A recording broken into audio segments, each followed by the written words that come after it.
is a presentation of Fox Sports. We are Baltimore. We are so.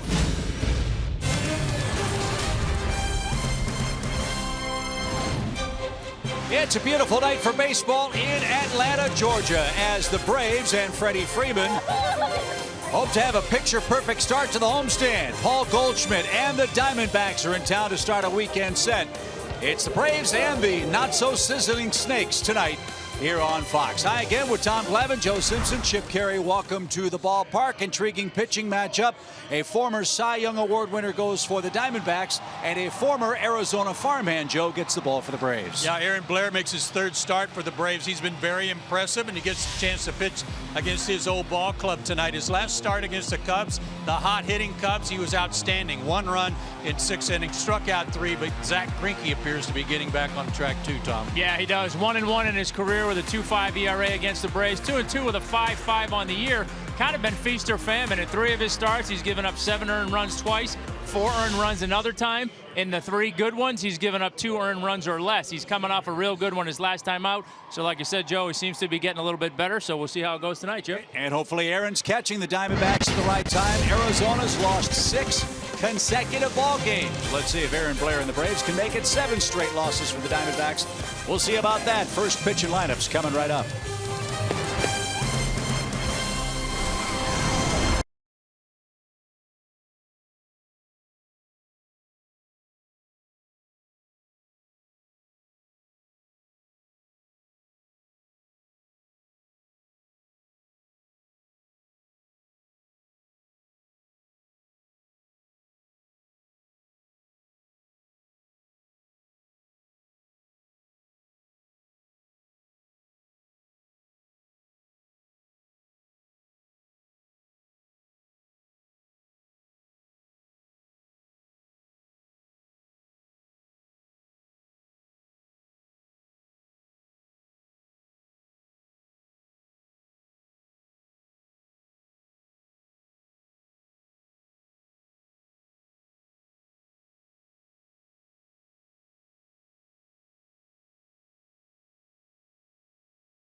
Atlanta Braves baseball is presented by Academy Sports and Outdoors. Right stuff, low price, every day.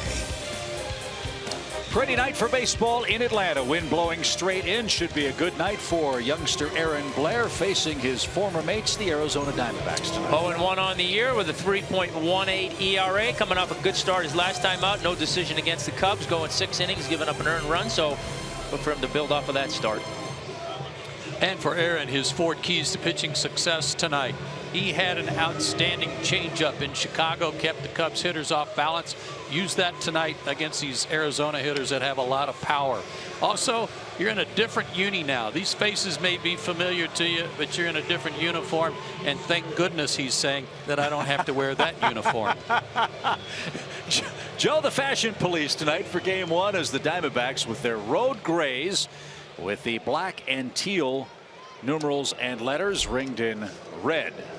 As you see their starting lineup, Diamondbacks with 40 home runs, fourth in Major League Baseball, but have still been outscored by 29 runs. Gene Segura, the former Brewer, is going to lead things off. And we are underway. Strike one to Gene Segura. 67 windy degrees at first pitch tonight. As Segura off to a great start in Arizona, hitting .345 this year with 4 homers and 15 runs batted in.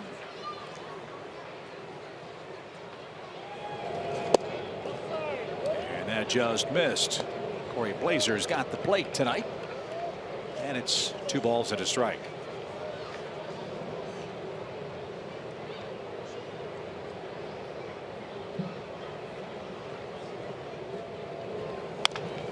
Just short, and first chance for Ibar, got rid of it quickly, and a ground ball out for Blair, and we're underway. A look at the Atlanta defense. The Braves have committed 22 errors so far this year.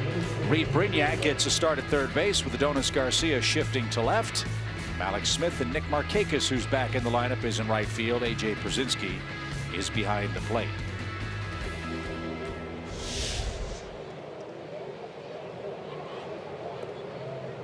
This is Jake Lamb hitting .279 for the year.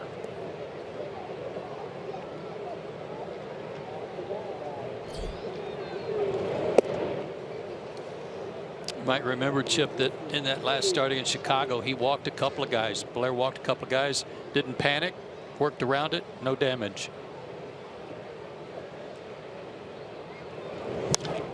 And popped out a play foul by Lamb. 1 ball, 1 strike. Yeah, 6 innings, only 2 hits allowed to the Cubs. And as hot as that offense had been for Chicago, that was excellent work for Aaron, who's looking for his first win today. And that's tipped off the glove of A.J. Przinsky. 1 ball, 2 strikes. Braves got Blair December 8th for Shelby Miller. Dansby Swanson, Ender Inciarte came back from the Diamondbacks in that deal. And there's a shot we might see Ender back in a Braves uniform as soon as tomorrow night. Wouldn't that be great? And that's high. Inciarte out since game 3 with a hamstring problem.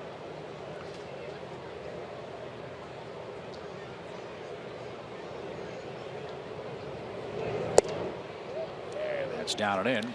3 balls, 2 strikes. Tonight's not a whole lot unlike that day in Chicago with respect to the wind. It's blowing straight in tonight here at Turner Field. Pitchers can get away with a few pitches. Guys trying to turn this wind around. I'm sure that was a welcome sight pulling up to Wrigley and seeing those flags blowing in when you're pitching. Not when you're hitting so much. No. I can't tell you how nice it is to see blue skies, even if they're partly cloudy skies in Atlanta right now. Didn't see the sun for a week on the road trip. And a flinch, but Blair didn't get the call, and Lamb's aboard with a 1-out walk.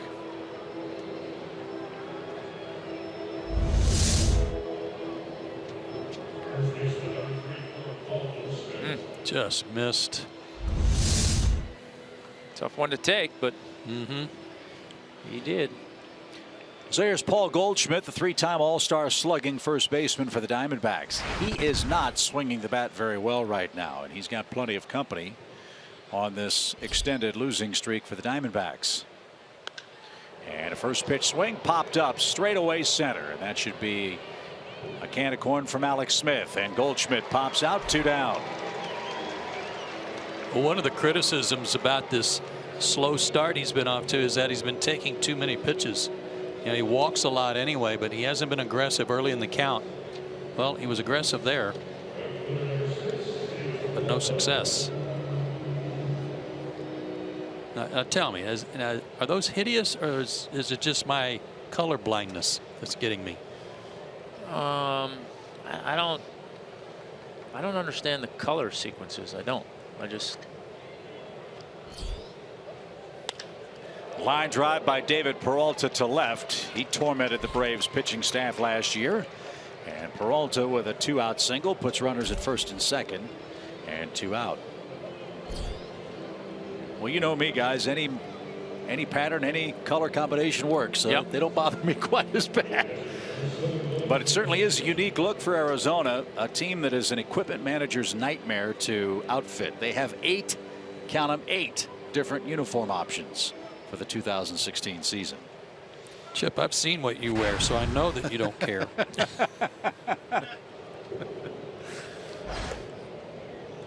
They're different, that's for sure. Yeah. I mean, you've heard road grays before, but this is almost a slate blue color. As Wellington Castillo digs in, he's the Arizona catcher, and that's out of play, foul. This is where the Diamondbacks have really had problems. They're hitting 130 with runners in scoring position in their last 10 games. Just 7 hits as a team. And here's their first crack and a run scoring hit in the top of the first.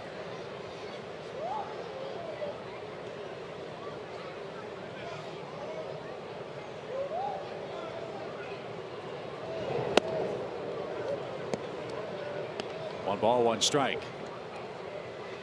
All right, Tommy, you know a bit about former team itis. What's that like the first time you face your former squad? Well, I mean, I think it's a little bit different when you have longer history against the team, and certainly at the big league level. But, you know, I'm sure there's going to be a certain sense of Aaron wanting to show these guys, hey, you shouldn't have let me go.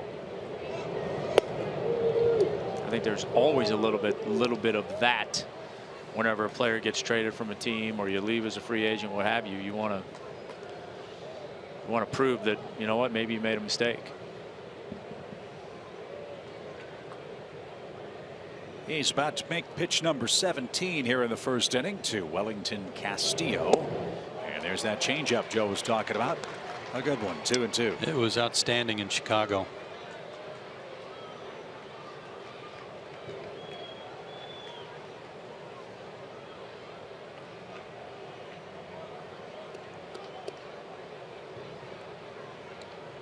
Castillo's knocked in 14 runs. He's hit 7 homers. Dangerous hitter. The 2-2 in the air to center, and Mallix is there, and Aaron Blair strands a pair of Diamondbacks in the top of the first. The Braves take aim at Zach Greinke with Nick Markakis set to lead off after the break.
Uniform and atop the lineup card for Freddie Gonzalez. He'll lead things off for the 7-20 Braves.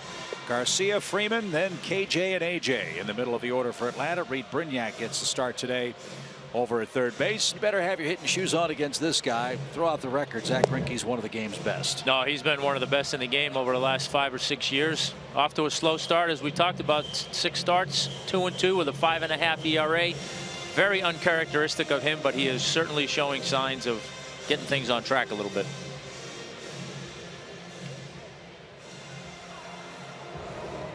He'll face Nick Markakis, who leads the club with 20 RBIs.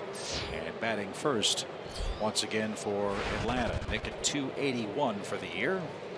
He has 5 career hits against Greinke. One of those hits was a home run.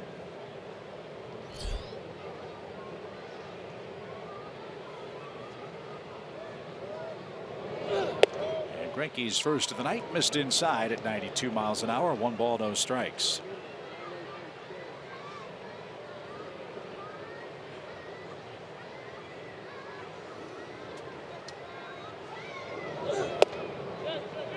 Go. He did not. Ball 2.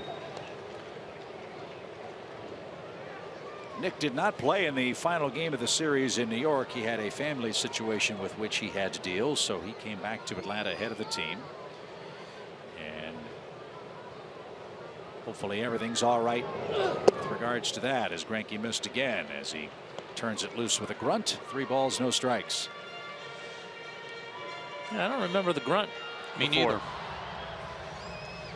Maybe it's the uniform.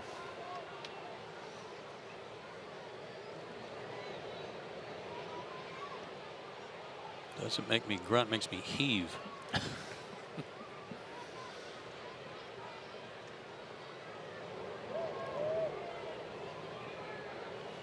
3 balls, no strikes. Yeah, that went in for a strike. Look, let's be honest. Dodger Stadium is one of the great places in which to pitch.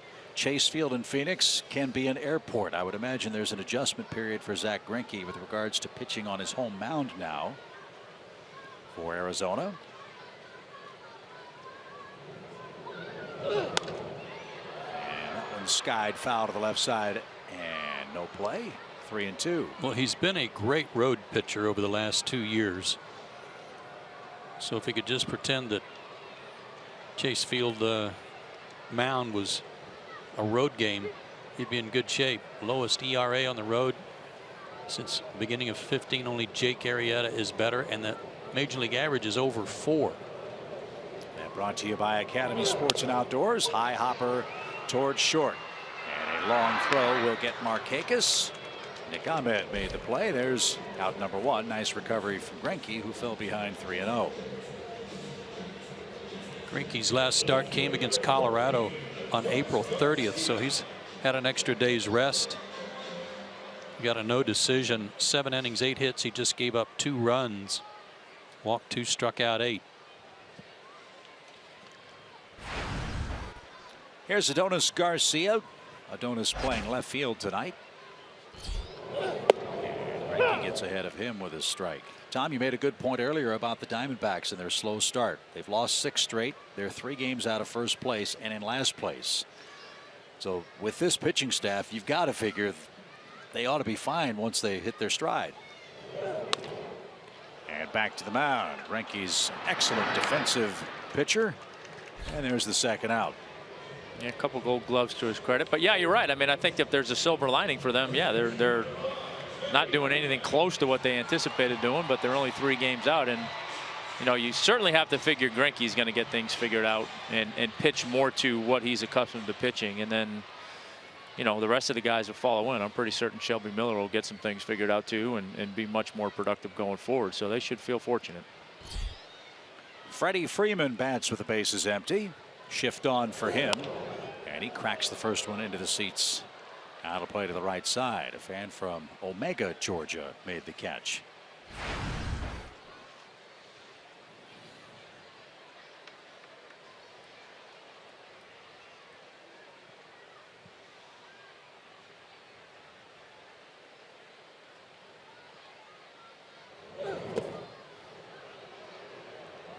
That was pretty nasty.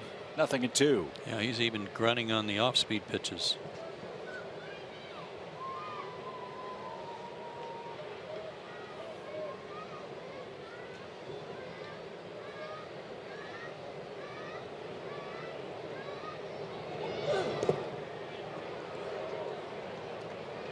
1 ball and 2 strikes. Zach Greinke from Apopka, Florida, which is northwest of Orlando.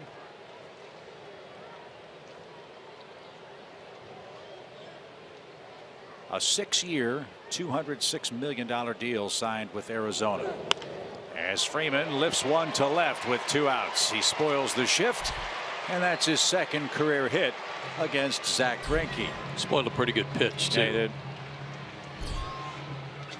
Like a fastball down and away, and he just flipped it. Maybe a changeup. Changeup, maybe, yeah.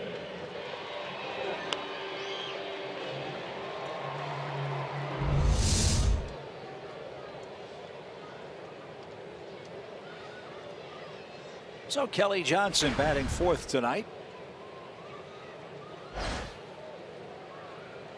Man at first, 2 outs for Kelly. And outside, 1 ball, no strikes.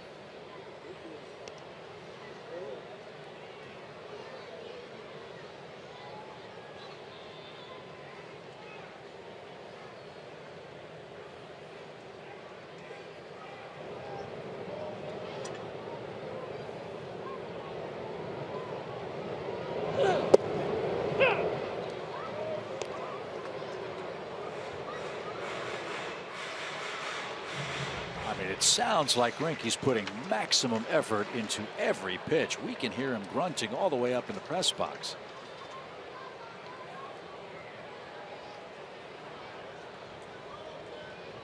And now the Diamondbacks will adjust their shift. Looks like Jake Lamb's going to be the man that moves over to the first base side of the second base bag. And they did this in the middle of the count. And it's not an 0-2 count. It's not a hitter's count. Just 1-1.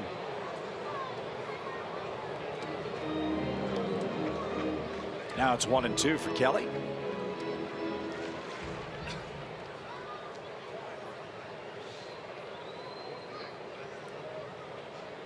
Braves are home after a 3-4 road trip through Boston, Chicago, and New York against the Mets. A 6-game homestand starts tonight. 1-2 pitch, runner goes. Castillo's throw is to the wrong side of the bag, and Freddie Freeman steals his first base of the summer, and he's in scoring position with 2 outs.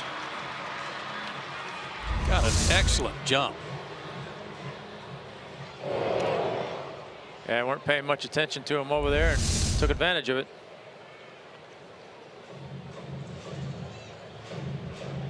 So unlike Arizona, the Braves this year have been a very productive team with runners in scoring position. As a club, they're hitting .281.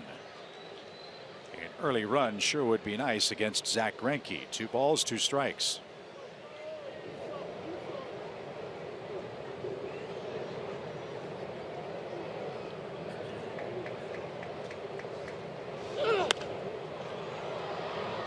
Foul away.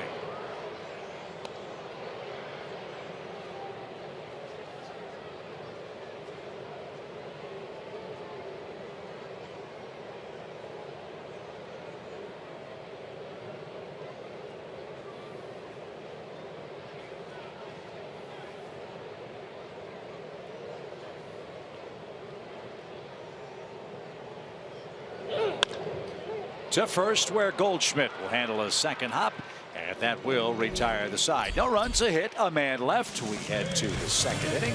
No score.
road trip for Brandon Drury, the former Brave.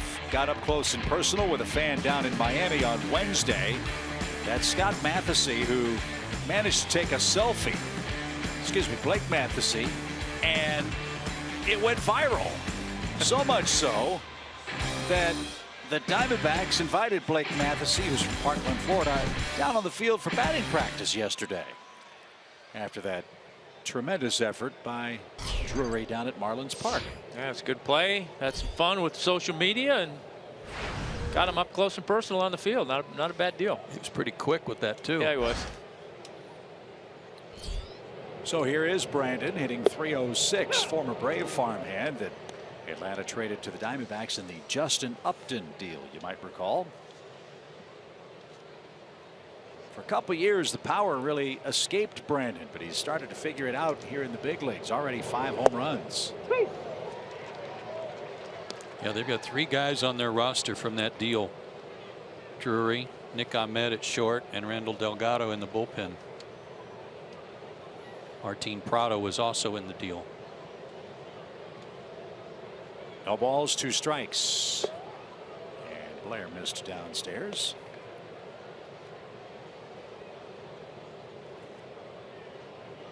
Drury was a 13th round pick by the Braves in 2010. He hit .214 with the big club last year with a couple of homers. And he bounces this one towards short. Ibar read it well, got a big hop and threw him out. 1 down.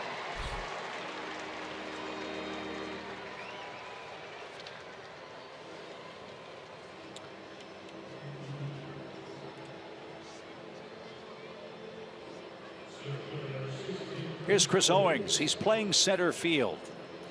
He had never played center field in the big leagues until this season, guys, and he's had to do it out of necessity for Arizona. Right before the start of the year, suffered an almost catastrophic injury to one of the game's best players.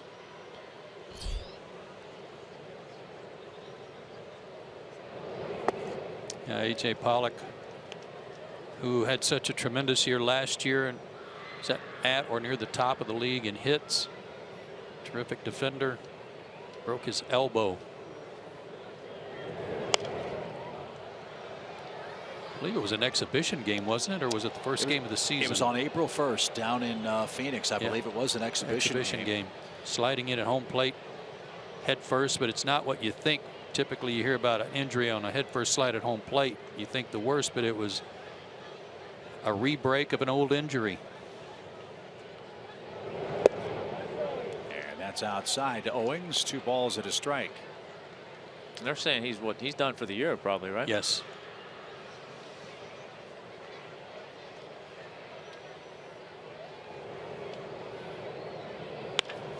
Ripped toward left. Garcia back. It's off his glove. And Owings on his way to second base, and he'll stand there. We'll see how it's scored.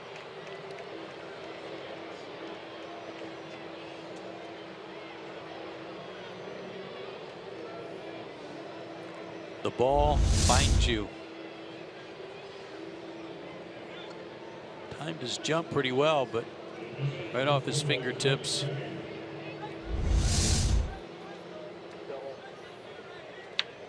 And Owings is going to get a double out of that. That's a gift. And like the base hit against the Mets 2 nights ago that went through the left side when Garcia was at third. So now Zach Greinke is up, and this guy's a good hitting pitcher. So batting him 8th doesn't really hurt Arizona. He's got 5 hits already this year in 13 at bats. Now, Tommy mentioned he's won a couple of Gold Gloves. He's also won a Silver Slugger Award for the best hitting pitcher.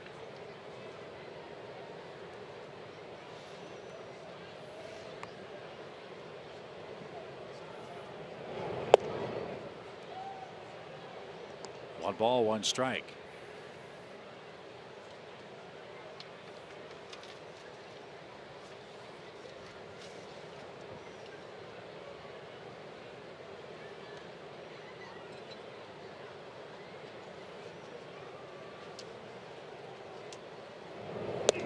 And that's up and in to Greinke. 2 balls and a strike.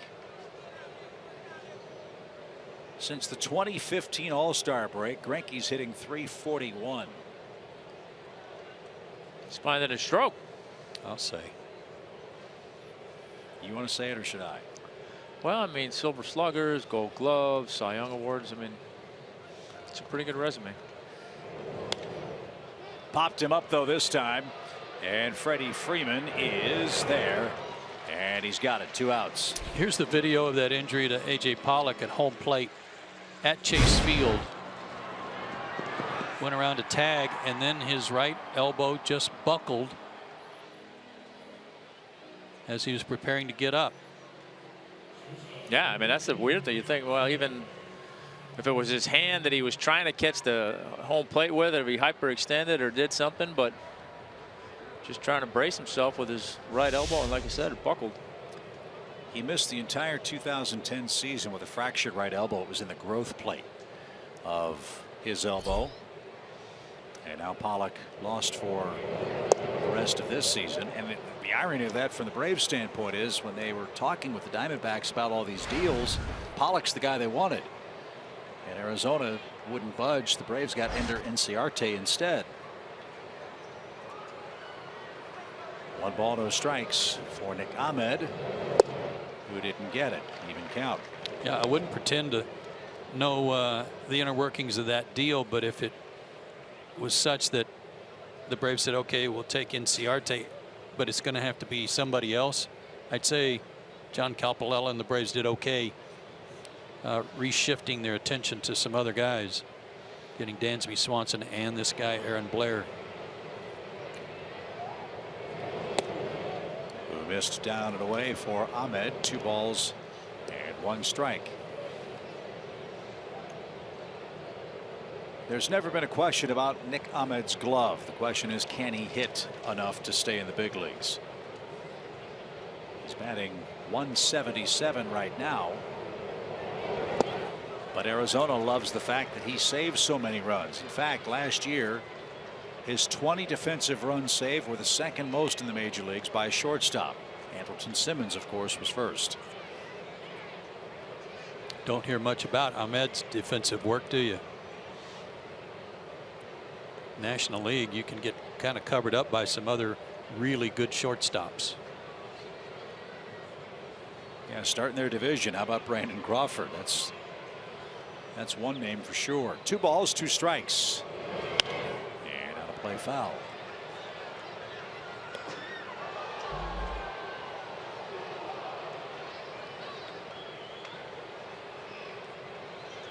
Yeah, it's probably a position you can sacrifice a little bit of offense if the upside defensively is so good. And that seems to be the case with him. Well, and when you've got a ball club that scores a lot of runs. Right.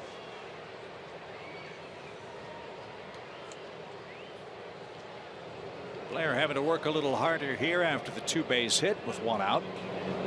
And a line drive to left. Garcia's going to play it on a hop. Runner around third. Here comes his throw.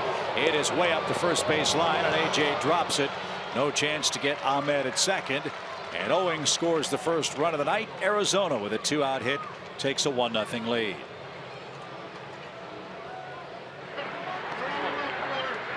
So the drop proves costly. The inning should have been over.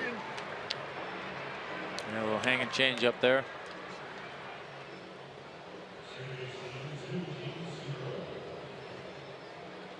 And then this throw, you can see how far off the mark it was. AJ might have had a play at second if it had been able to corral it. So the Diamondbacks, who've struggled with runners in scoring position, get a big hit from light hitting Nick Ahmed and take a 1-0 lead here in the second. And you can be sure, sorry, that with 2 outs you're typically more aggressive anyway with the guys on the base path. Well, with a new guy out there in left field, they're going to test him every chance they get. Rolled to the left side, and the toss to first is in time, and that retires the side. Brignac takes care of Segura, but Nick Ahmed's RBI hit gives Zach Greinke an early 2nd inning lead.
down 1-0, bottom of the second. I got to say, Zach Greinke's out there grunting. Talked to some D-back scouts, and they said, Paul, the high ERA doesn't alarm us. We know at times he's been off with his command. The biggest thing we're afraid of is the velocity drop. He's lost a few miles an hour on that fastball. I don't know if that's why he is grunting tonight, but everyone is certainly conscious of it, and he's trying to put a little more behind that fastball. Yeah, and some good numbers, Paul, off his fastball, giving up a .451 average. Kind of a good indicator that maybe his velocity's off some. He'll start the second with a 1-run lead, and his longtime nemesis A.J. Pierzynski will dig in. A.J. far and away has had the most at bats and the most hits head to head with Zach Greinke from their days in the American League together.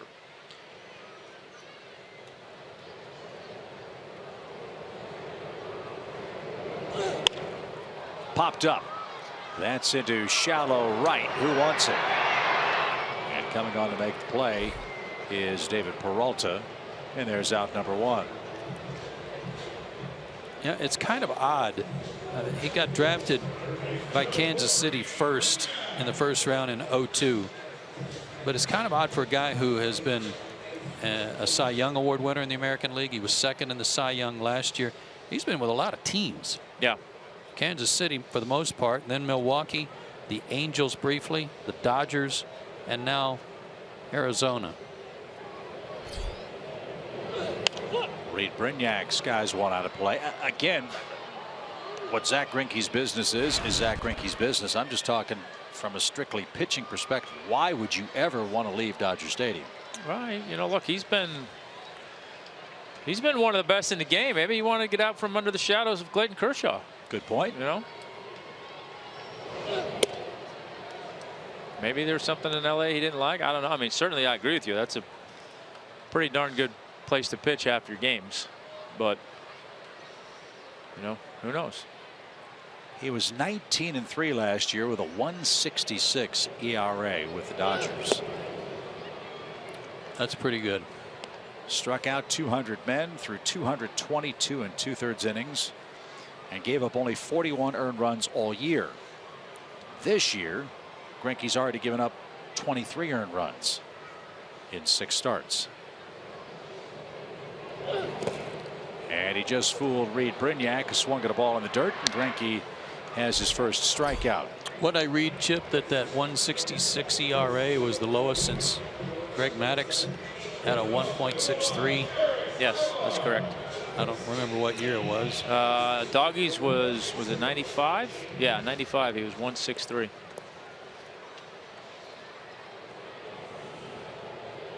So from Chavez Ravine to Chase Field in Phoenix, and altitude and hot weather and a hitter's ballpark. We'll see how it works out. As Eric Ibar bounces one foul out of play, strike 1.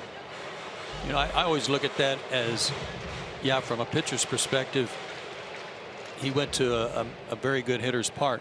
But the other side, he may be thinking, hey, you know what? Our guys can hit too. Right. And our guys might be getting a lot more run support. Up and in. 1 ball, 1 strike. It's a little high and tight. I don't know. Yeah, they were teammates briefly.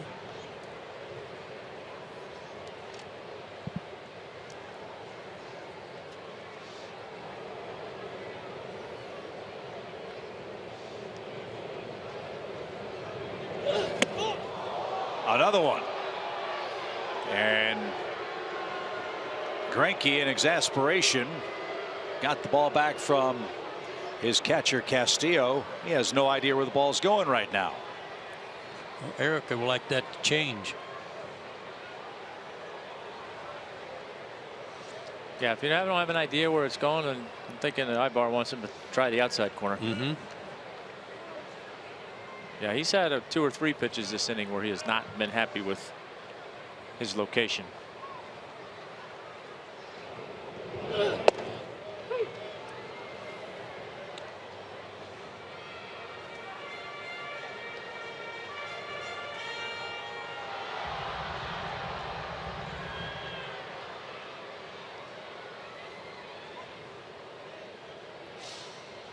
Here comes the 2-2.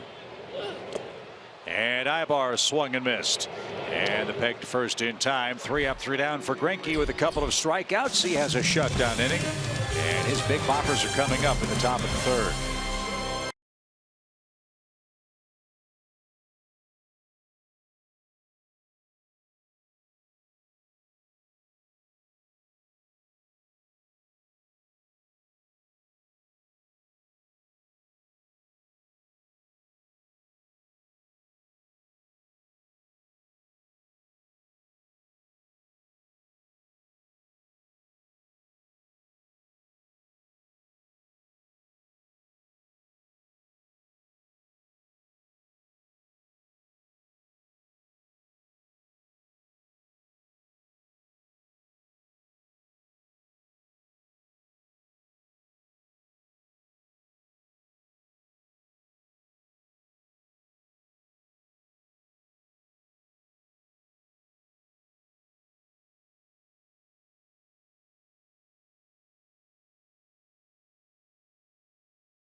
Treat today. We got a guided tour of SunTrust Park today.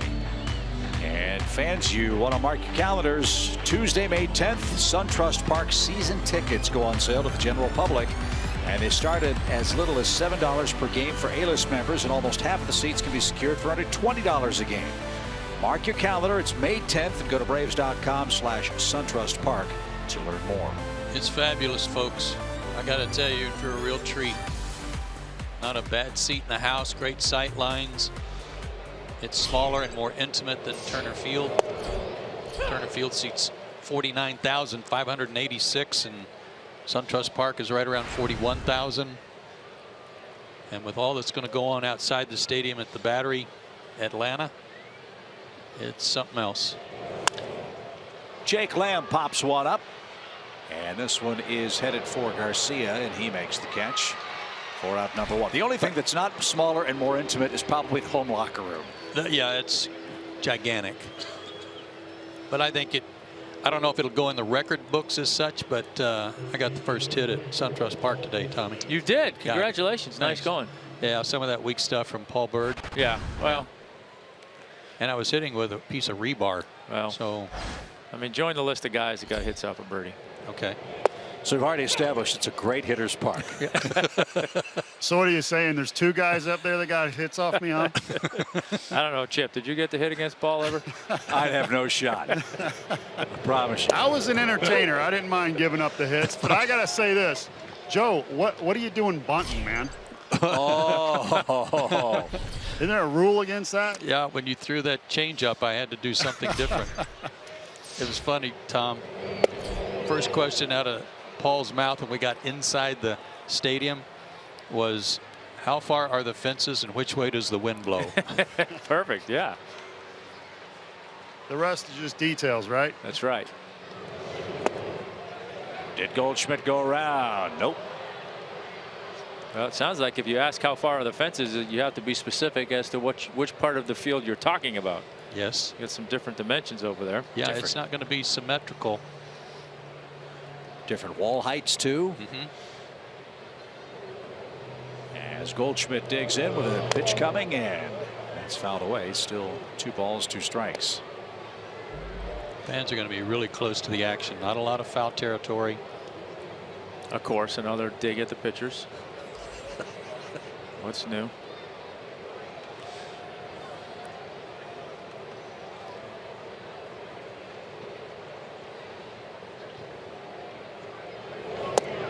And that's outside, full count. Like the Braves, this Arizona offense will go as far as their first baseman's bat will carry them. And right now, Goldschmidt is having a tough time on the road, hitting just 200 for the year, and that's out of play again. But you talk about an elite offensive player, you're staring at him in the Arizona right-hand batter's box.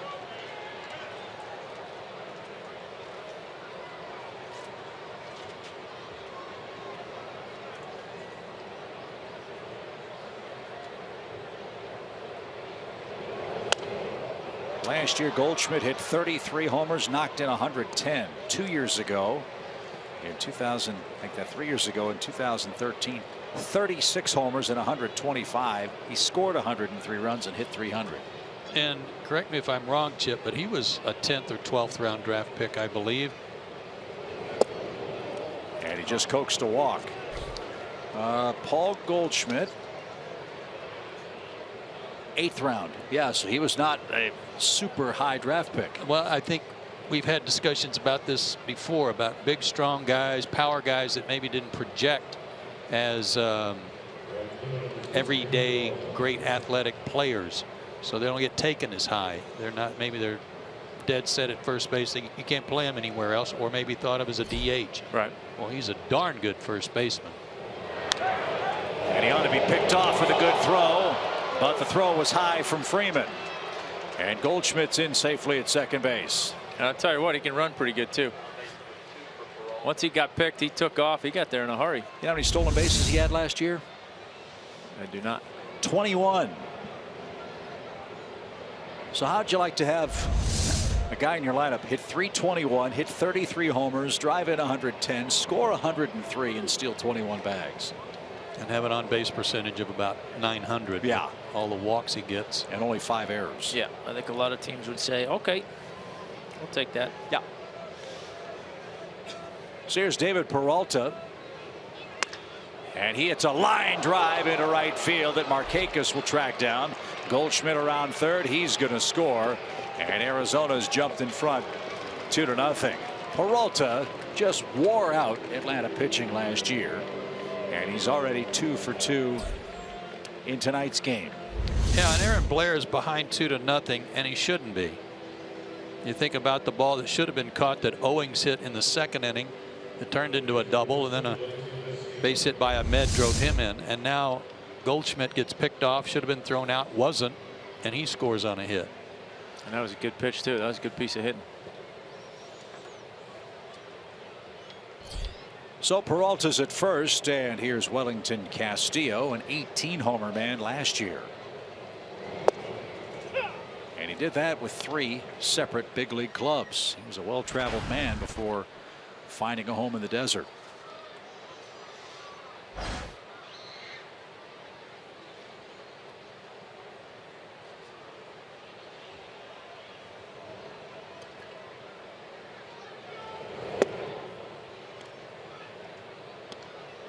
One ball, one strike.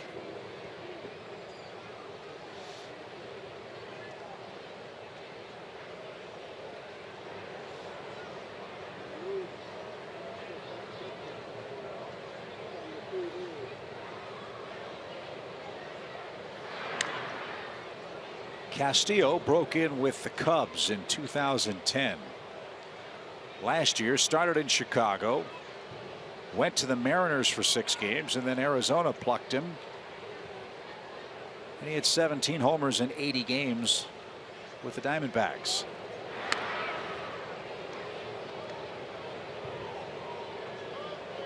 He was involved in the deal that sent Mark Trumbo to the Mariners last June.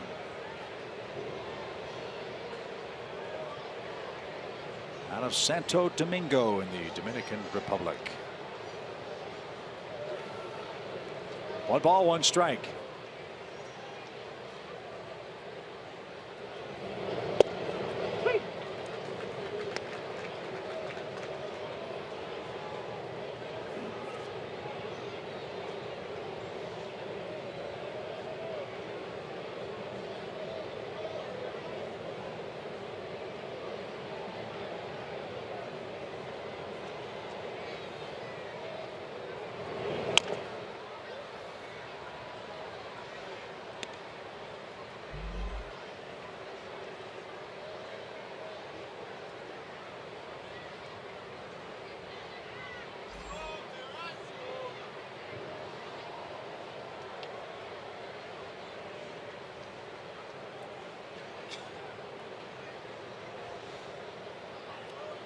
player could use a ground ball at somebody. Didn't get a ton of ground balls in Chicago in that last start. One double play turn behind him. Make that 2.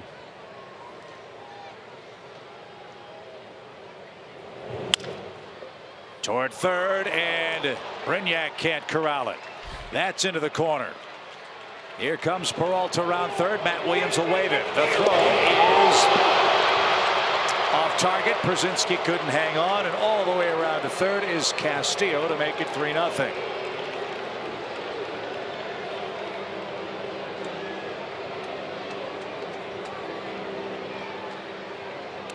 My guess is RBI double, third on the throw. In between hop here for Brignac. He tried to smother it, tried to get in close to it. And an in between hop here for AJ.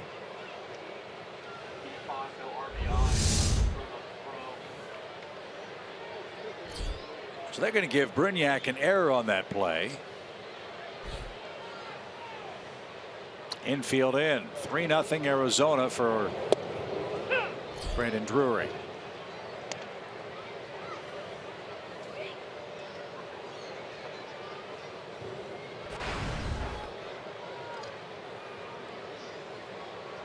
How's that play an error? But Garcia's in left, not an error. I was just thinking the same thing, that I guess I've just never watched baseball before.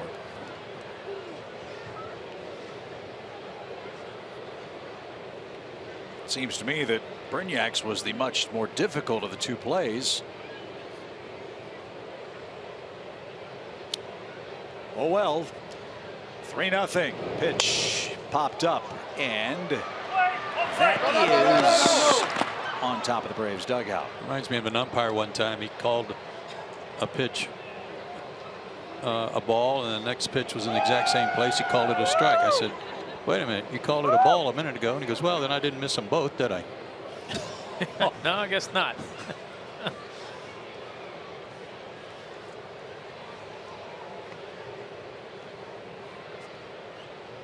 At the very worst, it ought to be 1-0. Instead, it's 3-0.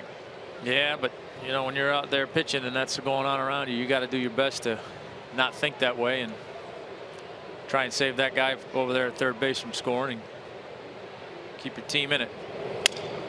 Broken bat. Brignac will charge, throw on the run. Good pitch, good result. Runner still at third, now 2 outs.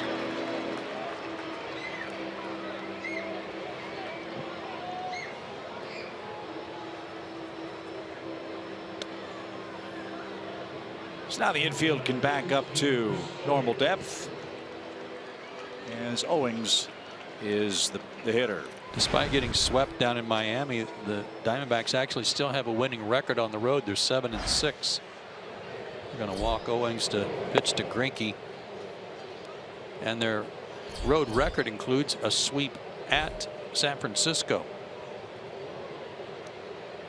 That was back in April, before they went into this rough spell they're in now, where they've lost 8 out of 10. That's Chip Hale, the Arizona manager. Now, and you mentioned Matt Williams at third base after losing his job in Washington. The Diamondbacks wrapped him up real quick to be their third base coach, and that was a good move. One of their World Series heroes, Mark Grace, is on Chip Hale's staff. Mike Butcher's their new pitching coach. And the Braves pitching coach, Roger McDowell, is now out for a visit with men at first and third and 2 out. But look, Arizona's going for it this year. I mean, with Dave Stewart, their general manager, and Tony La Russa in charge of their baseball operations, they, as we said, paid a very heavy price in dollars and in prospects to put together a pitching staff that they think can compete with the Dodgers and the Giants in the National League West. To this point, Patrick Corbin, Zach Greinke, and Shelby Miller haven't done that yet. Well, I still maintain you have to figure they're going to at some point in time. Agreed. And as you said, Tom, the great thing is that nobody's run off and left them. There's still just 3 out, even though they're in last place. Yeah, and I think that allows all those guys to be a little bit more patient trying to figure things out. That missed high to Greinke. 1 ball, no strikes. Arizona will head to Colorado after this series. They'll play the Rockies after their 3-game stop here in Atlanta. And they've got the Giants and the Yankees. Fly ball right center. Smith on the run. Markakis to his right is the man that'll make the play. And the side is retired. Arizona gets a couple of runs. A very costly error added to the Diamondback lead. It's 3-0.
To see that, hopefully many more to come as we move to the home half of inning number 3. It's time for our cold hard facts, brought to you by Clean Crisp Coors Light. And these are kind of cold hard facts. Home record 1-12, 15 errors in 13 games at home. That does not include the error tonight or the play that should have been called an error tonight. So Atlanta's down 3. The pitcher Aaron Blair leads off against Zach Greinke, who struck out the last 2 hitters he faced. And I got an explanation online as to why Greinke grunts with every pitch. In his younger days, he would only grunt when he threw his fastball. So to not tip off the hitters, he does his best Monticello's impression with every single pitch. Very good.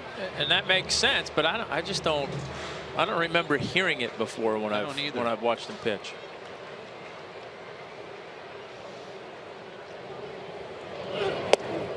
Swing and a miss gets Blair. That's 3 straight strikeouts. Joe, as a hitter, is that something? Do you process that in the batter's box? Do you hear that by the time you take your cut? It's a little distracting, but after a couple of pitches, you don't really hear it.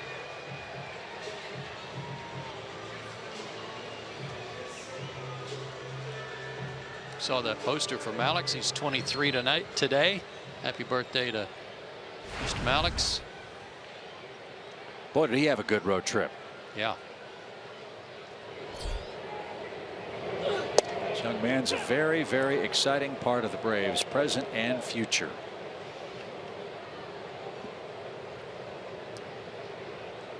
Eight RBIs in limited time for Malix Smith.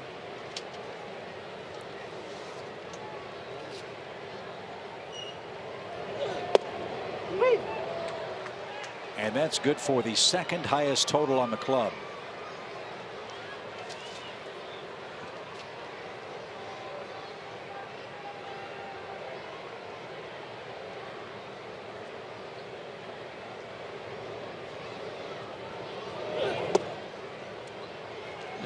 there's 2 pitches back to back that were top notch. He painted the outside corner with a 91 fastball, shook off a sign, and went with a 2-seamer, or maybe it was a changeup, I'm not sure, and ran it to the same spot, but ran it way off the plate. And he has made a living with that particular pitch the last 2 innings. A couple of Braves, 3 at least, have swung and missed at that breaking ball or sinker in the dirt.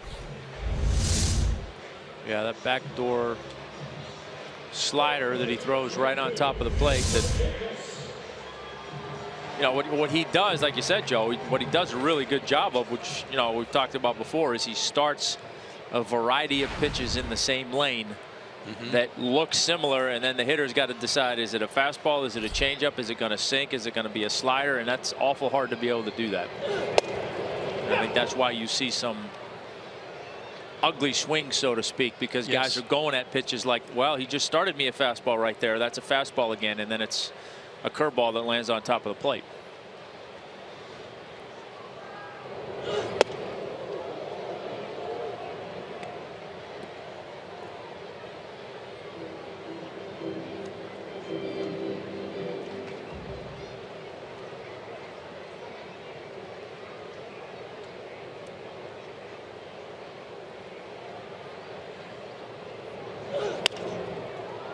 Fouled away, 1 ball, 2 strikes for Nick Markakis, who bounced out to short in his lone at bat. But especially with the left-handed hitters, if he sits out there on that outside corner at 91 or 92, and you've got to make sure you've got that covered, that sets up everything else. That breaking ball in, that 2-seamer in. And he just struck out the side. Nick Markakis down. That's 5 strikeouts in a row for Zach Greinke.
Nothing, top of the 4th. Many of you remember Braves pitcher, former Braves pitcher Buddy Carlisle, who is now joined on the team. He is going to help out with scouting and instant replay protocol is the correct term there.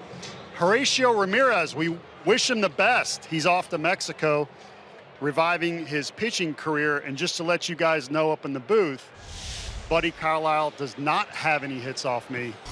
Horacio Ramirez has a multi-hit game, so. So you're really happy with that trade, aren't you, The little Paul? footnotes are important. But does Buddy have any at-bats against you? Well, you caught me. He does not. You know, leave it to you to think about. Yeah, no, so it was hard to see Horacio, and, you know, it'll be easier seeing in the hallway Buddy Carlisle. Yeah, well, welcome to Buddy. Glad he's back. That's right.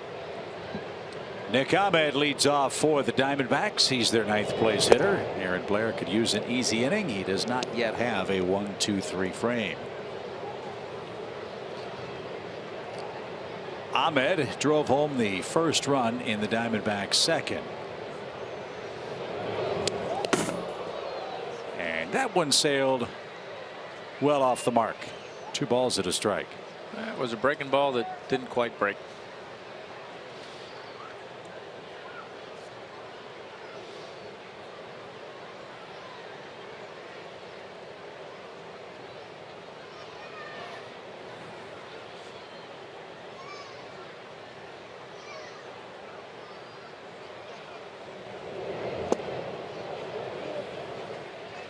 Two balls, 2 strikes.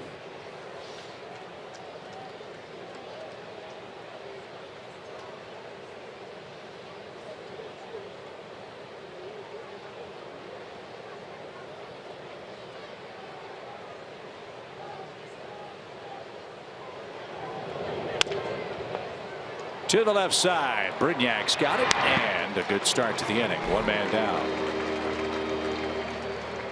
So now Blair will start his way through the Arizona lineup for a 3rd time. Fellas, impressions over what you've seen for the first 3 innings from him tonight?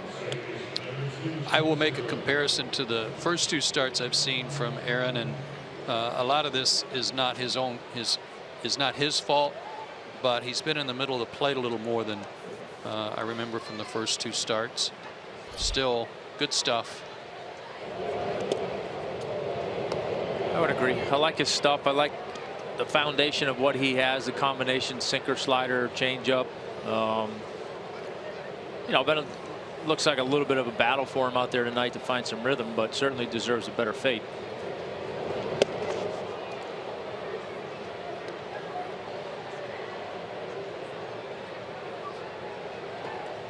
He moved Gene Segura off the plate. Segura's 0 for 2.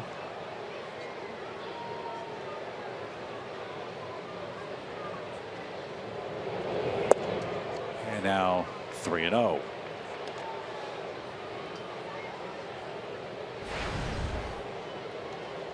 When the Brewers began their retooling project, Segura was one of the pieces they moved. Milwaukee got 3 players for Segura, and Arizona got a leadoff man. Aaron Hill went back to Milwaukee in that deal. And now he's aboard with a 1-out free pass. That is 4 walks for Blair tonight. 1 of those walks intentional. I thought that was a great deal for Arizona. I thought that was very much a steal for an everyday guy like Segura with his talent, and he's certainly paying him back with his outstanding start, and he's first in the major leagues in hits with 40 coming in. Chase Anderson, a pitcher, Aaron Hill, an infielder, and Isan Diaz were the 3 that went to Milwaukee in that trade on January 30th.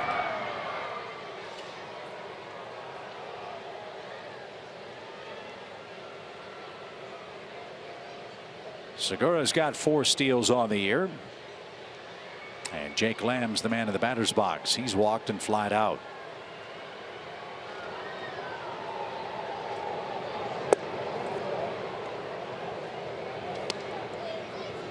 He was thinking about putting a bunt down against the shift. And now Reed Brignac is going to have to move over a little closer to third base.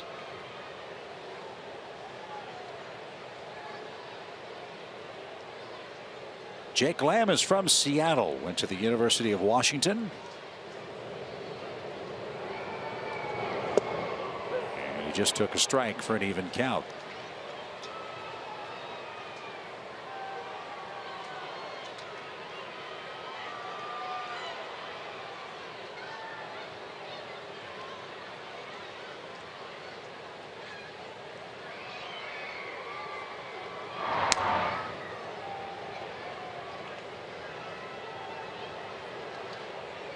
Lamb's rookie season last year, 29 multi-hit games, was 5th among National League rookies with 36 walks.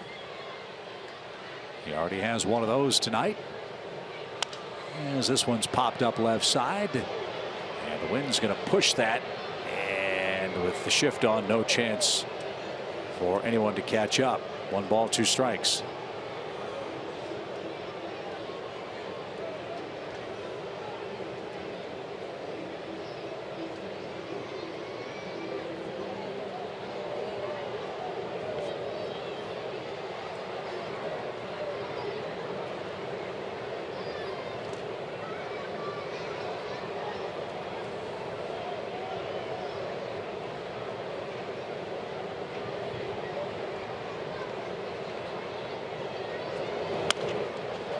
That's fouled back toward the press box, out of play. It's 1-2.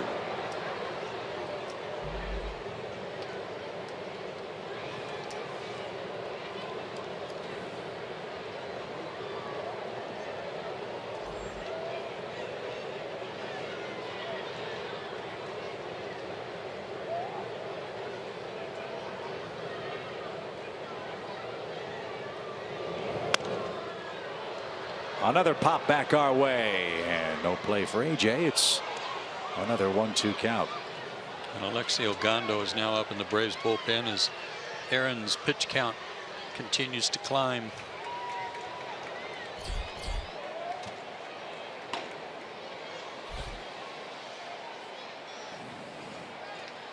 Number 80 is on the way.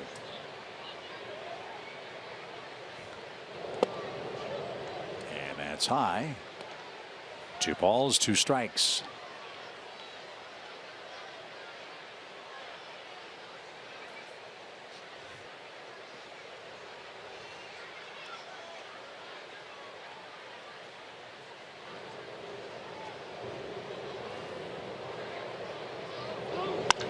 Line to second, throw back to first, double play. Freeman kept the bag.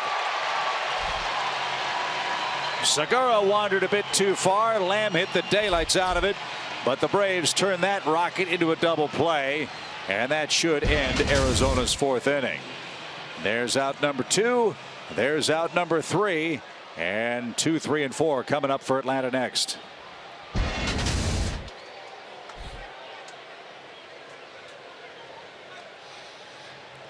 No review for Chip Hale. The double play will stand. We're off to the bottom of the 4th.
Sports and outdoors. Right stuff, low price, every day.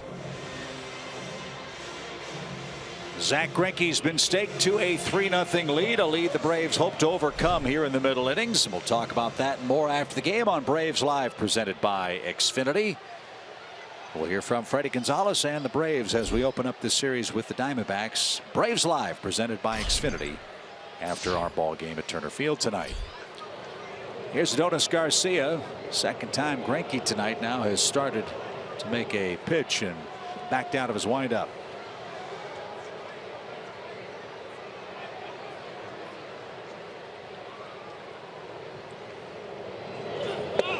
I was told by our producer Gretchen Caney, who's a big fashion maven, that the uniform that Arizona's wearing tonight has a gradient pattern on the pants. I don't know what that means. Those look like one color. There we go. Maybe that's supposed to be snakeskin. You know what? Joe, we're working with a genius. See, I mean, you got to think outside the box. I didn't think of that. A line drive to second, and Segura is there to make the play for the first out. You know, you might be right. An awfully ugly snake, but it might be a snake. I mean, I don't know what was the word? Gradient. Gradient pattern. I don't know what that means in the fashion world, but it means that. Oh, all right. So the line drive by Garcia ends a stretch of 5 straight strikeouts by Zach Greinke. And here's the only Brave with a hit against him. It's Freddie Freeman. And that's out of play, foul.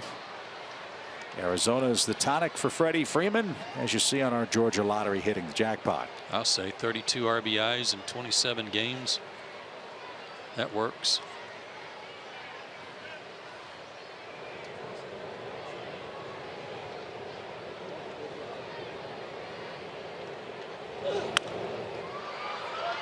Back our way, foul. It's quickly 0-2. Well, we said it before, on a night like this is a great night to pitch. Very comfortable weather. The wind is blowing in. And for Zach Greinke, he can read the stat sheet. He knows that the Braves have only hit 6 home runs as a club this year. So he can be very aggressive in the strike zone with this 3-0 lead. And that's hooked over Terry Pendleton's head and out of play, foul, and a fan from Ringgold will pick it up on a bounce. Yeah, and then you add in the fact that he's got a 3-run lead early in the game. That helps you be a little bit more aggressive too.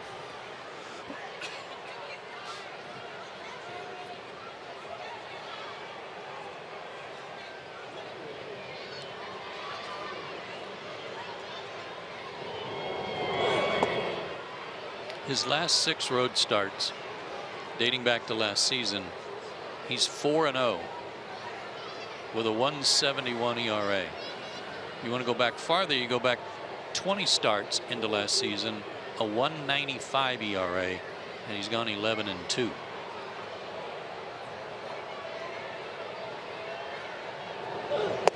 So he's the perfect guy to sign as a free agent. Durable, makes all of his starts, wins, knows the National League West. Then you add Shelby Miller, Patrick Corbin, who's coming back from the Tommy John surgery, takes some pressure off of him. You've got De La Rosa, who can slot down deeper in the rotation for the Diamondbacks. And Robbie Ray. Yeah. As Freeman didn't get it, swing and a miss. Greinke with his 6th strikeout, 2 quick outs in the 4th. See, that's the pitch he was trying to make on him in the first inning that Freddie spoiled for a base hit. The only hit the Braves have. This time a little too far for Freddie to reach. He's got a lot of weapons. Yeah, he does. My goodness.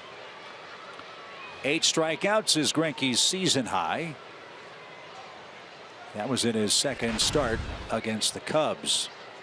He's up to 6 already tonight with Kelly Johnson up there. Yeah, and I don't know what the difference in his velocity is, and I don't, you know, I'm not going to sit here and say that's not the reason that he's been giving up some more hits and whatnot, but I'd venture to say, watching this so far tonight, I would venture to say his issues have probably been more command than they've been velocity.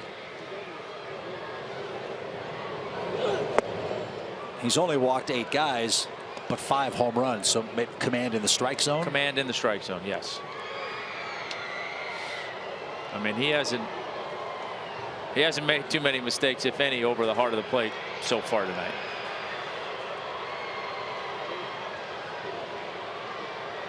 One ball, 1 strike. Command in the strike zone, an excellent thought, because coming in he'd given up 47 hits in 37 innings. So not just homers. Right. He's getting hit hard because he's pitching to the center of the plate too much. That's so funny when we talk about that, because all of us preach throw strikes. You got to throw strikes. Well, sometimes it doesn't pay off, does it? I mean, there is such a thing as sometimes throwing too many strikes. You know, you're too much in the zone. You know, and not to the corners or the quadrants of the plate enough. There's a base hit. Kelly Johnson wrecks the shift. And there's the second Atlanta hit. It comes with 2 outs. First hit for Kelly Johnson head-to-head with Greinke in his career.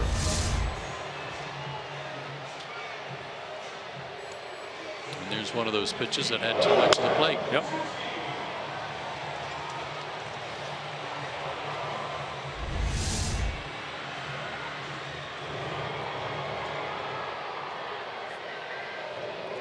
A.J. Pierzynski.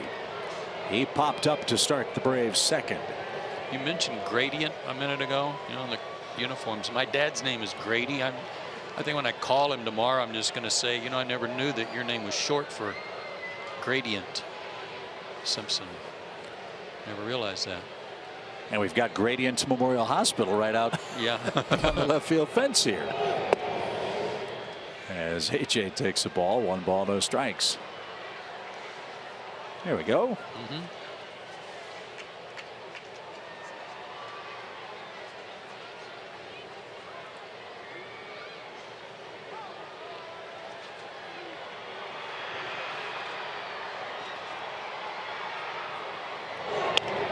That's pulled foul and out of play. A.J. Pierzynski and Zach Greinke, they have a lot of mutual history.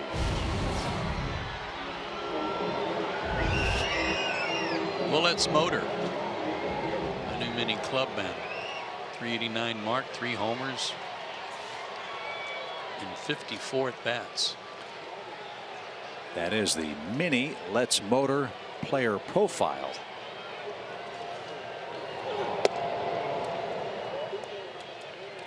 Two balls and a strike for A.J. Pierzynski. No runs, 2 hits for the Braves, 3 runs, 4 hits for the Diamondbacks. A couple of defensive misplays have cost the Braves a couple of runs tonight.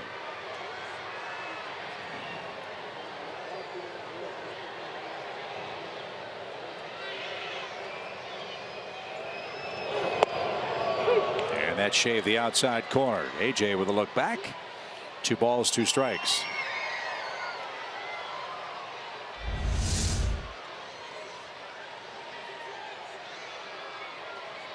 Right at the target. AJ may want to know why why isn't my guy getting that call?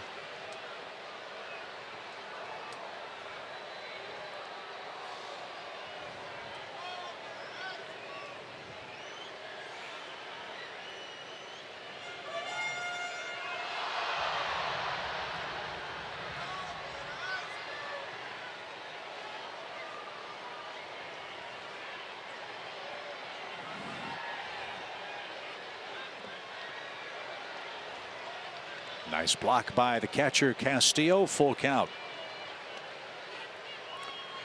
So Kelly will be off to the races.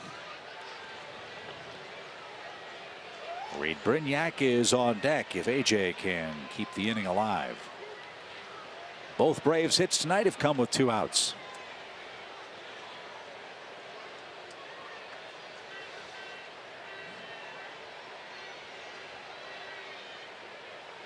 Runner goes and scorched foul at first.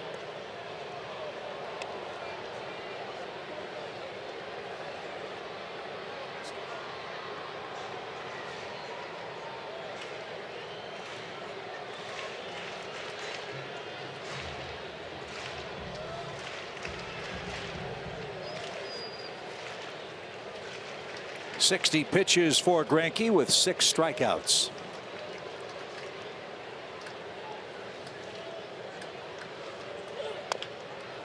Another bounding ball foul. Kelly back to first.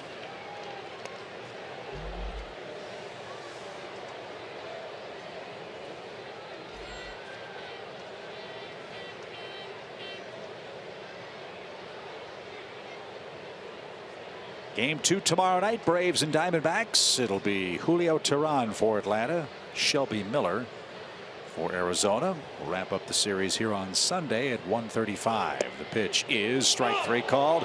AJ flips the bat away. He was on his way to first base. He can't believe it. And he and Corey Blazer have an extended conversation as Greinke earns his 7th strikeout. Off we go to the 5th inning. And AJ just thrown out. It's 3-0 and the Braves have just lost A.J. Pierzynski.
He was rung up, then thrown out by home plate umpire Corey Blazer.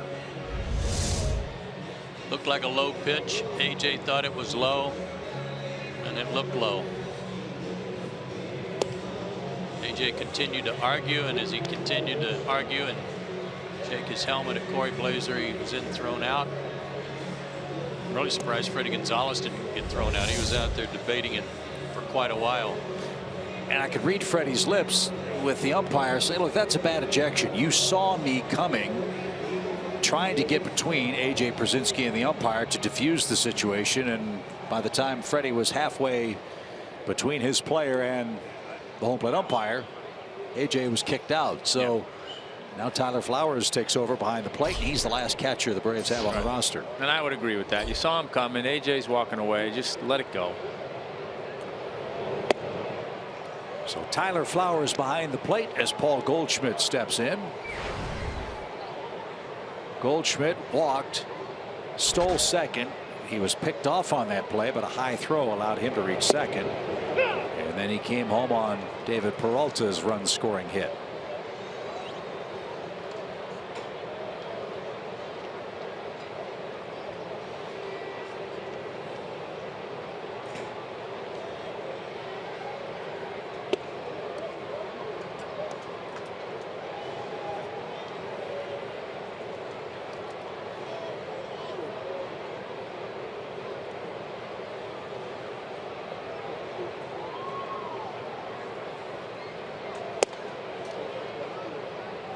Some of what might be on Aaron Blair tonight against his old ball club is the knowledge of his team and how good they are offensively, and the respect he has for them, knowing even though he never pitched at the big league level for them, well, this is a dangerous lineup.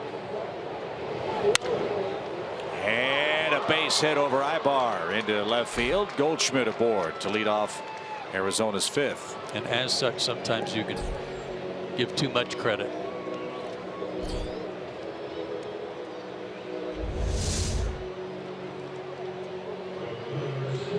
Change up.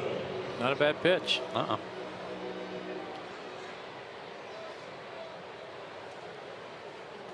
So here's Peralta. Braves have to figure out a way to get this guy out. He was 5 for 14 against Atlanta pitching last year. He's 2 for 2 tonight. Peralta's an interesting story. He came up in the Cardinals system as a pitcher, and then they converted him to a position starting in 2010.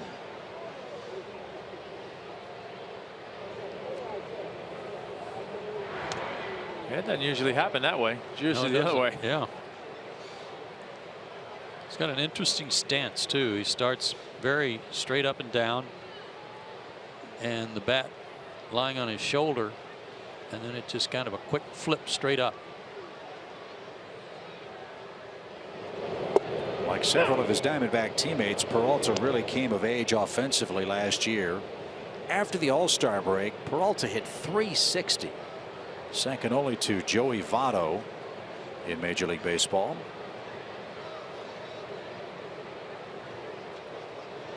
A 17-homer year, and he scored 61.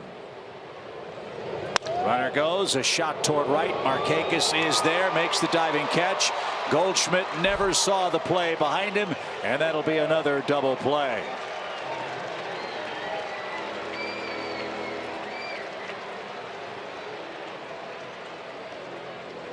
Nice play and a nice read by Nick.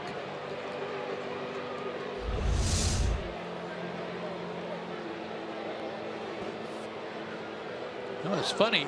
Goldschmidt looked over his left shoulder when he was running to second. Yeah. He saw contact. You'd think that he would then try to pick the ball up to make sure it was down.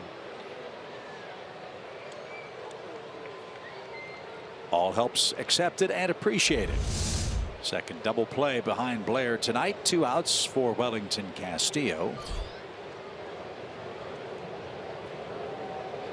who reached on an error by Reed Brignac.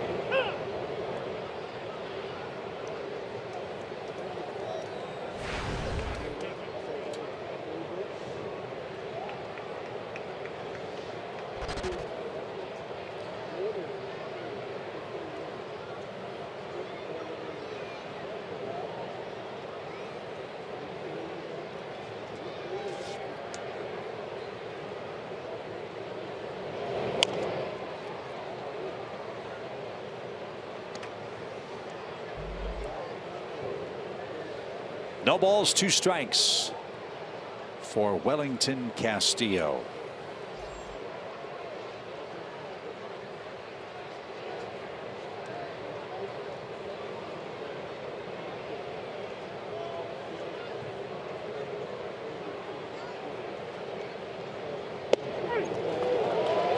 Change up over the inside corner looked like. Hey, got that call suddenly. Yeah. So A.J. Pierzynski's grumbling may have paid dividends for Aaron Blair, who picks up a strikeout. That is his first of the night. We head to the bottom of the 5th inning. 3-0 Arizona the lead.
The D-backs 3-0, and it is time for your Xfinity game break. We're going to head over to Chicago, where the Cubs were hosting the Nationals, and the Cubs keep swinging it, especially Ben Zobrist. He was feeling at 2 home runs tonight, a solo shot in the 3rd. That would make it 4-2, and then we'll go to his next AB in the 5th.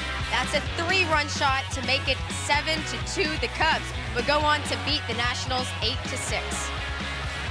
Yeah, they thumped Max Scherzer today. He's on fire. Zobrist. Yeah. 5 homers, 20 RBIs in his last 12 games. And the Cubs just continue to roll. They're now 22-6 on the year. As the Braves come up here in the 5th inning, Reed Brignac leads off just past 9 o'clock. Here at Turner Field, Arizona got a run in the 2nd, 2 in the 3rd, and Greinke has been awfully impressive. 7 strikeouts, 1 away from his season high of 8. Brignac, Ibar, then Blair. The Braves bullpen is busy. One would presume with Aaron's pitch count rising that he may be pinch hit for. We'll see. A.J. Pierzynski ejected from the game after questioning a called 3rd strike in the bottom of the 4th.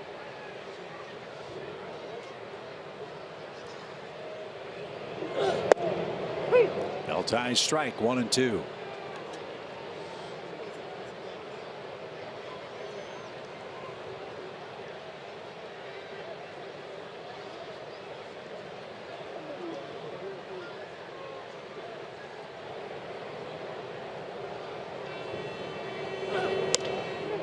A little roller to first. Goldschmidt's got that.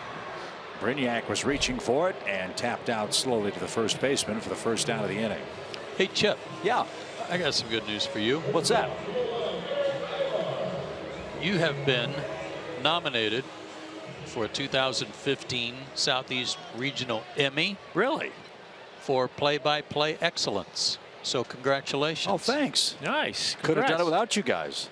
I don't know about that, but yeah, you could have, because anything we said would have gotten in the way of your opportunity to get an Emmy. It must have been the glasses. As Ibar hits one to the left. No, what an honor, though. Well, that's very nice. Congratulations. Thank you very much. Any personal success because of the great people I work with. So I'm flattered and honored, but can only do it with good partners and good people. So thank you all very much. And is something ailing Zach Greinke? Mike Butcher, longtime pitching coach with the Angels, is handling that role with Arizona. And did Greinke grab something after that pitch?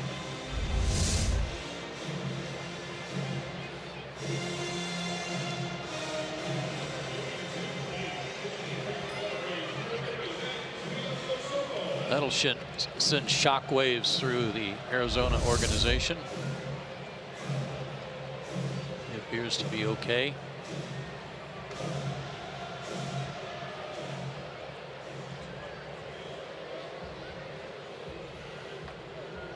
So Matt Tuiasosopo is going to pinch hit for Aaron Blair.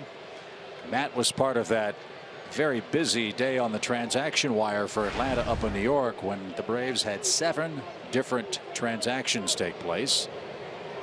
4 players came up from Gwinnett. And Matt's been in the big leagues before, most recently with the Tigers.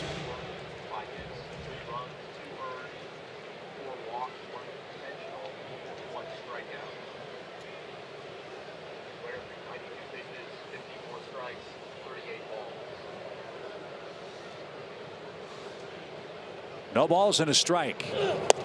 And a swing and a miss. It's 0-2.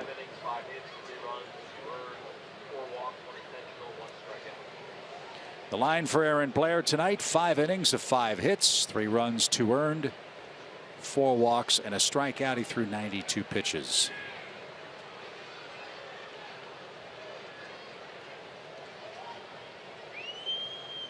And now the 0-2 pitch. Runner goes. It's low. Castillo's throw is picture perfect. Wow. Ibar gunned out. And 2 are down.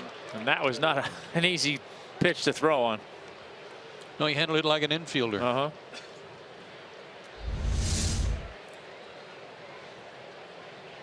Took the short hop and shifted his feet. Quick release. Not the best of jumps, as Eric stood straight up as he started his crossover step. So a ball and 2 strikes. Greinke back to the windup with 2 outs. And that's down across the shoe tops. It's 2-2. Well, you think about guys like Tuiasosopo, Reed Brignac, Chase Darno, guys that have been in the big leagues, then back in the minors, sometimes 1-2 years at a time, wondering if they'll ever get back to play in the major leagues. You know, they appreciate moments like this. As Joe has said so many times, it's very hard to get to the major leagues, and it's even harder to stay. And when you get the call, what a feeling that must be for Brignac and company tonight. 2 balls, 2 strikes. And a swing and a miss. And that'll retire the side. Greinke has matched his season high in strikeouts. That's number 8. We'll check on that shoulder for Zach Greinke as we head to the 6th.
Delta Airlines get us from city to city, and there's a new look for you tonight. That is the Delta sign that is being erected atop one of the LED scoreboards at SunTrust Park. Yeah, that'll be the out-of-town scoreboard, much like it is atop the out-of-town scoreboard here. Again, our thanks to Derek Schiller and Beth Marshall from the Braves for being so kind to escort our Fox Sports crew on our guided tour of SunTrust Park today. And it's amazing how much changes in just a span of a few weeks, not to mention a few months. The ballpark, from what we understand, Joe, is on time, on schedule, and most importantly, on budget. Yeah, that's unbelievable this day and age. And as Derek said, 48 weeks to go. I mean, that sounds like crunch time, doesn't it? Yeah. As Brandon Drury will greet Jim Johnson, who starts the 6th inning. There are 1,000 full-time workers on site at SunTrust Park, and that doesn't even count the battery development, which is going up in simultaneous fashion, and it's going to be ready to go by opening day next year too. As Drury launches one deep into the seats in left, Jim Johnson gives up a solo home run to Brandon Drury. That is his 6th home run in his last 17 games. And the Diamondbacks have extended their lead to 4-0. And I'm sure a real proud moment for him.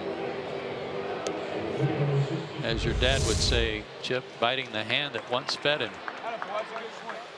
Boy, what a quick swing on the pitch up and in.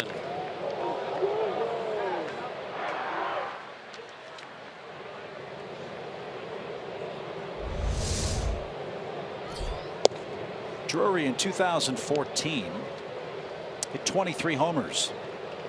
Last year he hit 7 at 3 different levels. Drury just hit his 6th with the big league club tonight. I'd say he's back on the 14 pace. Drove in a ton of runs that year too, didn't he? Yeah, 19 and 81 with Visalia, 4 homers and 14 RBIs at Mobile. As that pitch is inside. 2 balls and a strike. Jim Johnson had some trouble with these guys last year after going to LA and facing the Diamondbacks quite a bit. 4 innings pitched in 5 games. A 9 ERA, a 4.09 average against him, and he gives up a homer to the first guy he sees tonight. Chris Owings with nobody out. Chops one off the plate. And he'll stay alive at 2 balls and 2 strikes.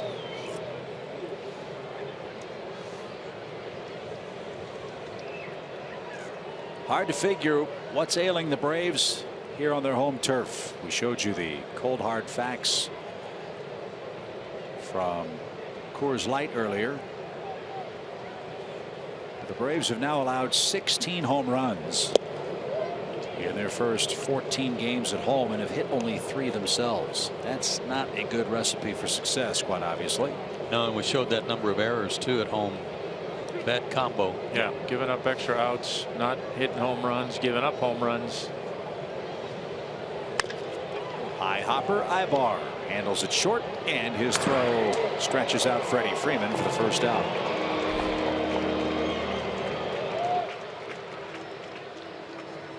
And it looks like Greinke's all right. He'll stand in and hit for himself. He's 0 for 2, but now leads 4-0 in the 6th.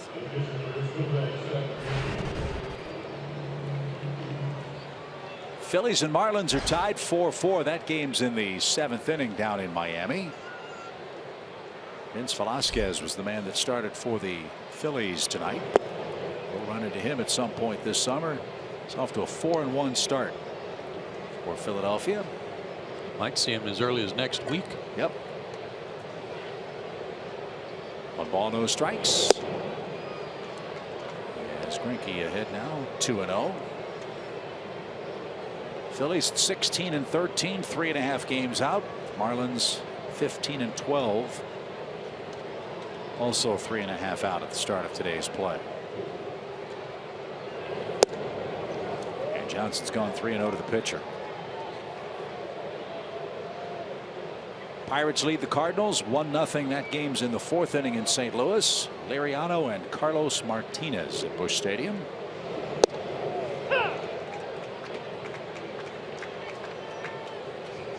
With Chicago's win, they already have now a 7-game lead in the National League Central. Yeah, that sweep in Pittsburgh was real damaging to the Pirates.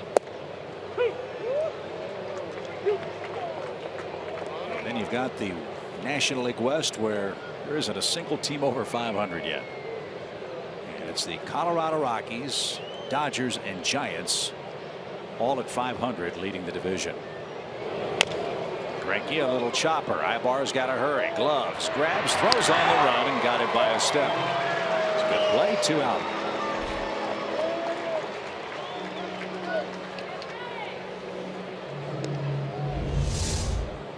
Even with the pitcher running, no extra time here for Eric. Good play. Good play.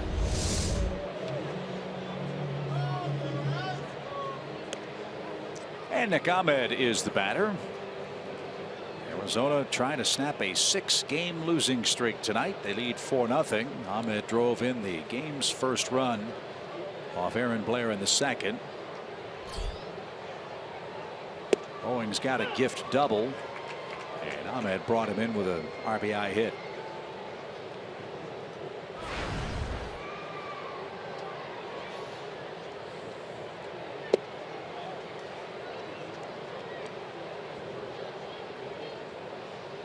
Later on out west, Colorado will face the Giants. Well, the Giants have some pitching issues at the back end of their rotation to figure out, with Jake Peavy and Matt Cain struggling so mightily. And then the Mets are in San Diego. The Mets were almost no hit last night by Colin Ray. Maybe the Giants will re-sign Tim Lincecum. He had a showcase workout through 40-some pitches for scouts today.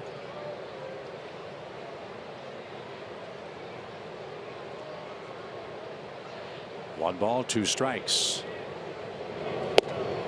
Yeah, that I think is going to be a fascinating race out west. It may not be who's on the roster now that turns things around, but who can pull the trigger and make the most impactful deal by August 1st, with those teams so evenly bunched.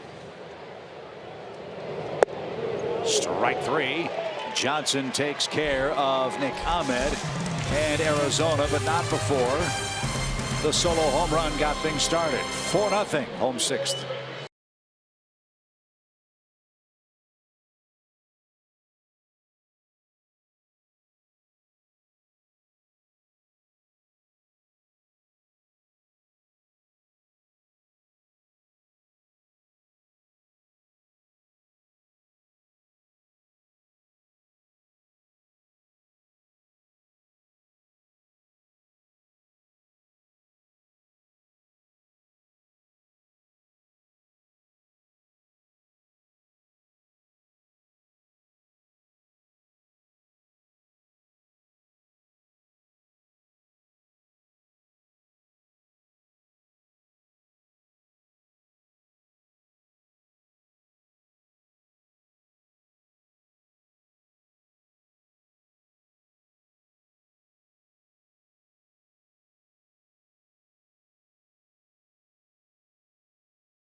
And Zach Greinke, time for tonight's Quicken Loans Rocket Arms.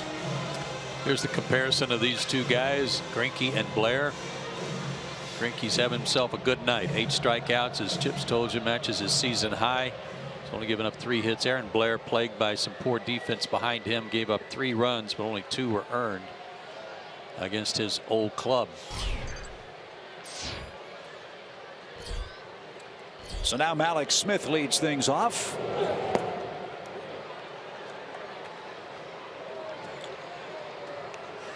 Ed takes the ball, 1 ball, no strikes.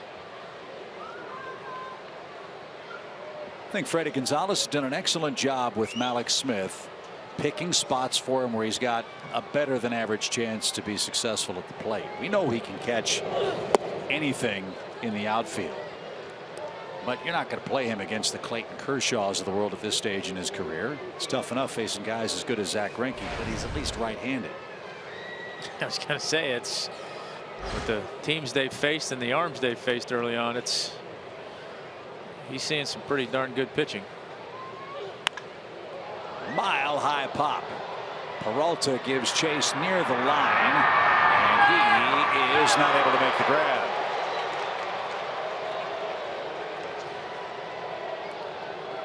That was in the air for a very long time. I don't know if that hit on the wall or on the warning track. He's hitting his glove like he probably should have caught it, but it took him forever to get over there.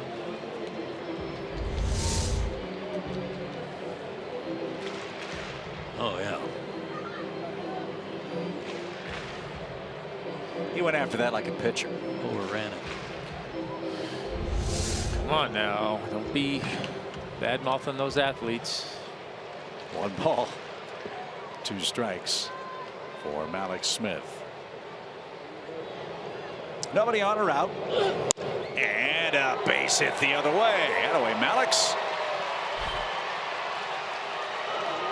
Tell you what, his first time through the National League, he's got some hits against some pretty impressive pitchers. His first was Max Scherzer. He got one now off Zach Greinke. Well, I love the adjustment he made in this at bat. Early in that bat, he was kind of opening up a little fast, and even on the ball he pulled in the air, he was kind of flying open, but 2 strikes, cut down on his stroke, went the other way. Well done. That's the 4th hit, and the ball gets away from Goldschmidt. Mallex Smith on his way to second, and the ball bounces into the Braves dugout. That's a bad break. Goldschmidt couldn't find the baseball. Mallex would have made third easily had it not rolled in. And it's an error on Greinke, and now Freddie Gonzalez wants to have a word with Corey Blazer, the home plate umpire. Maybe about the ball going into the dugout. Does he only get 1 base?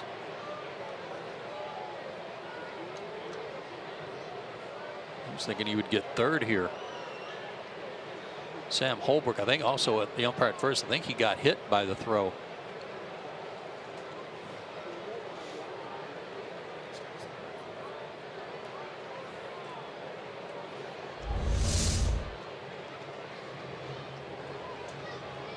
They confer and agree that he only gets the 1 base. And by the time Goldschmidt even took a couple of steps, Smith was at second base. So that's an unfortunate break for Atlanta. But you've got Mallex in scoring position now for Nick Markakis, the club leader in RBIs with 20 on the year.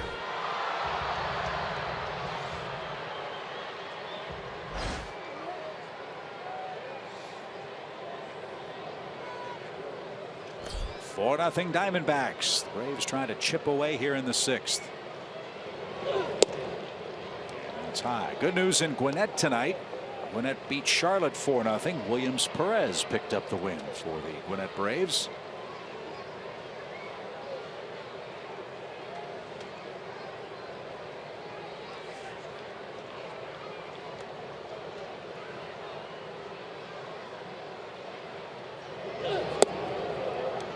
Over but low, ball 2.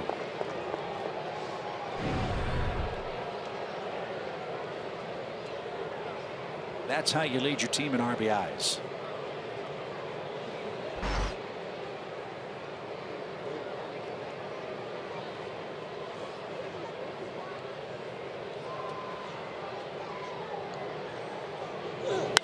Swing and a shot to right. That'll get down in front of Peralta. And the Braves have them first and third. Remember, Peralta couldn't catch a pop-up near the fence. That gave Mallex Smith the swing on the house. He took advantage, and Atlanta has them at the corners now with nobody out. That fastball, he's trying to run to the outside corner. He left it up. Got it covered And good base running by Malik Smith. He had to make sure that ball got down before he broke.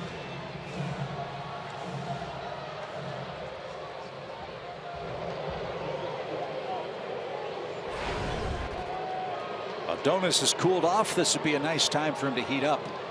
He's 0 for 2 tonight. First real trouble for Greinke. And in the dirt, Castillo blocked it. You've got Freddie Freeman waiting on deck. We showed you his great numbers against the Diamondbacks for his career. If Garcia could reach, Freddie could tie things with one mighty swing.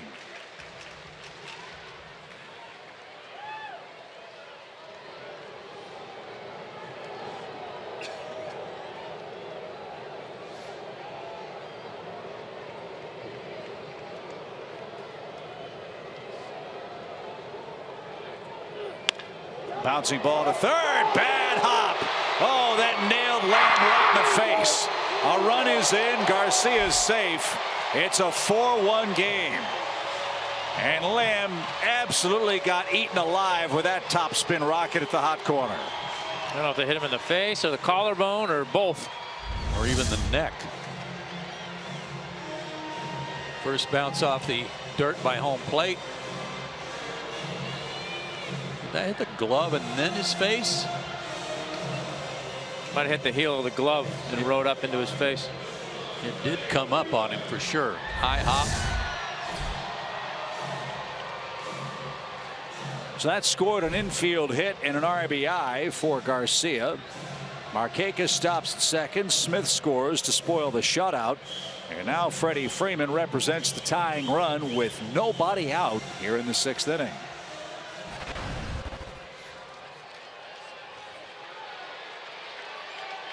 Freddie coming off an 11 for 26 road trip with a couple of homers. He's 1 for 2 tonight.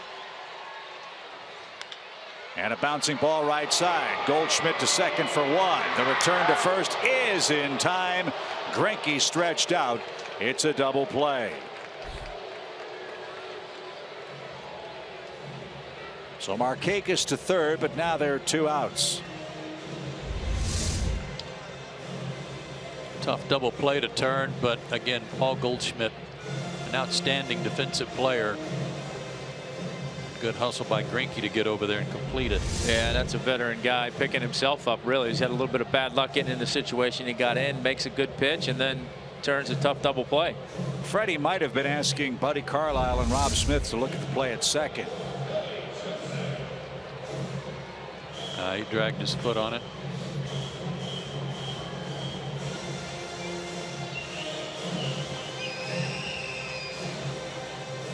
Definitely.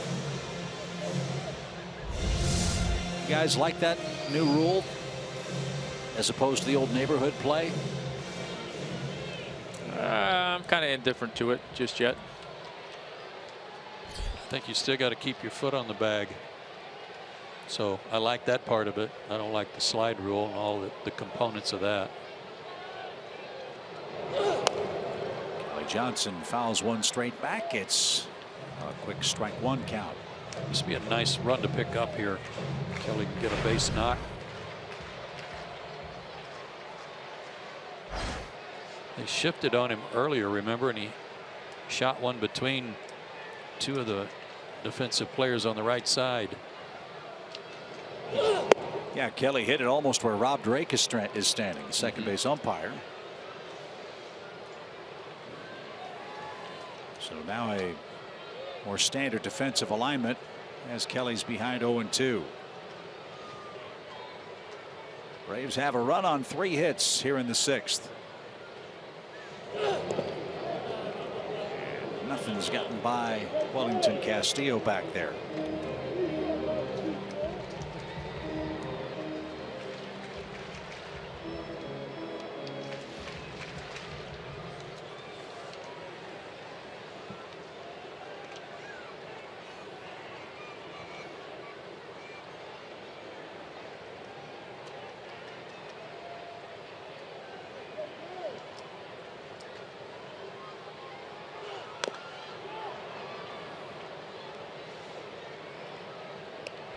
Kelly fought off a 74-mile-an-hour pitch.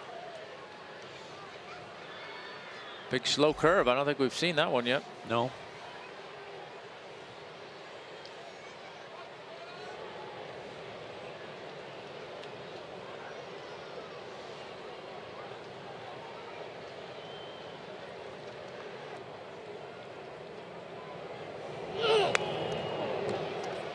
That was the loudest grunt from Greinke all night. 1 ball, 2 strikes. And missed his spot a little bit again on that one, trying to go in and left it over the plate. It was a little bit up for Kelly to do much with it.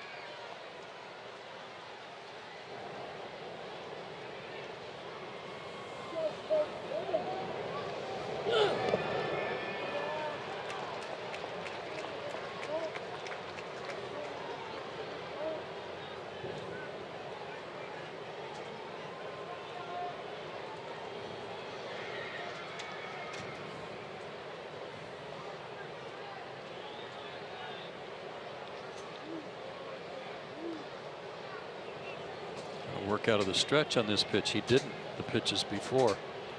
Interesting. 2 balls, 2 strikes.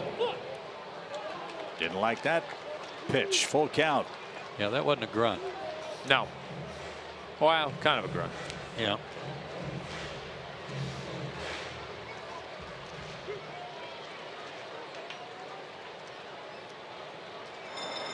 The Diamondback bullpen will answer a call here.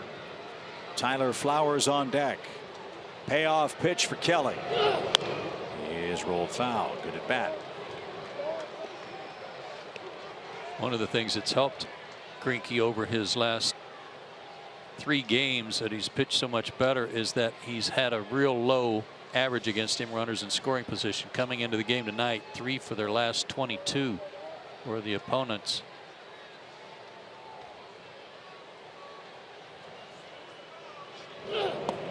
Good at bat. What a good at bat. What a good eye. Greinke wanted that pitch, but Kelly took it, and that prolongs the inning. And it'll be the first at bat for Tyler Flowers, who came on after AJ was kicked out after the 4th inning. AJ was arguing a called 3rd strike. So a rare walk from Greinke.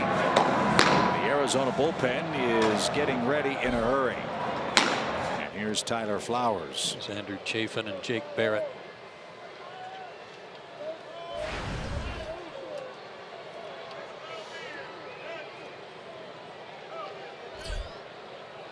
Flowers represents the tying run. And a shot the other way. Knocked down Segura. Throw to first late. A run is in. It's 4-2.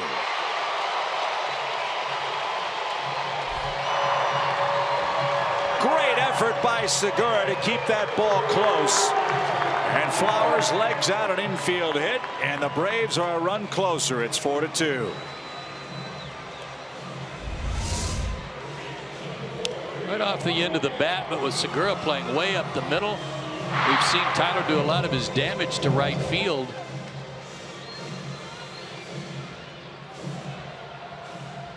And good hustle by the catcher to beat that out. So 2 runs on 4 hits in the inning. Kelly Johnson's great walk kept the frame alive for Flowers. Now Reed Brignac bats. Reed's 0 for 2 tonight. And Greinke missed. Ball 1.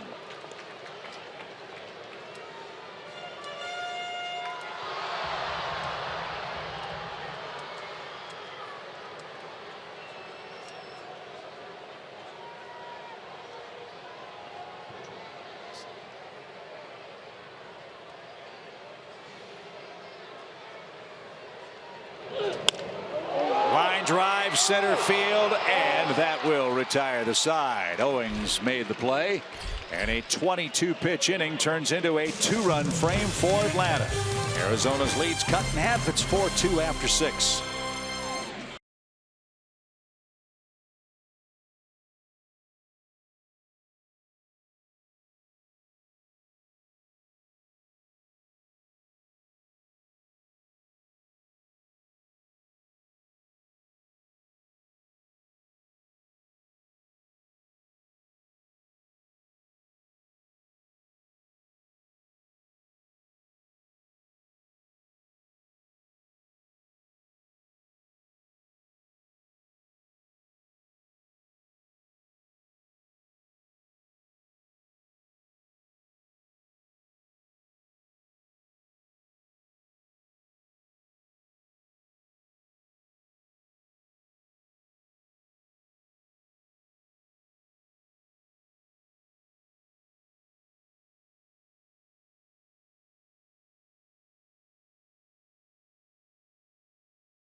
Now Arizona is in front. Fans, the first 20,000 in attendance Saturday, May 28th. We'll get a Chipper Rescues Freddy ATV bobblehead. And yes, it's as funny as you imagine it. Visit Braves.com/tickets and secure your seats today. Here it is in all of its glory.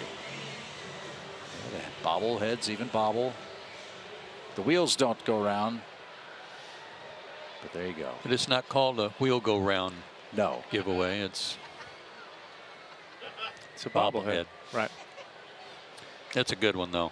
An Emmy for analysis will be soon to be forthcoming for Joe Simpson. After he explained that. But yeah, it's a great looking bobblehead. Pretty good likeness of Chipper and Freddie. So hope you'll join us on the 28th. Jim Johnson back out there. Gene Segura is the Arizona leadoff man. He's 0 for 2 with a walk. Gotta hold him right there, Jim. No more runs. He gave up a home run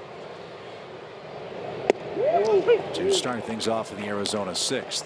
Good hook there. It's the third time this year that he's gone an inning plus.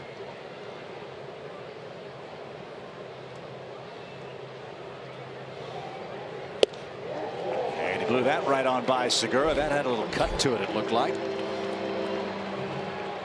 And Jim Johnson has his second strikeout of the night.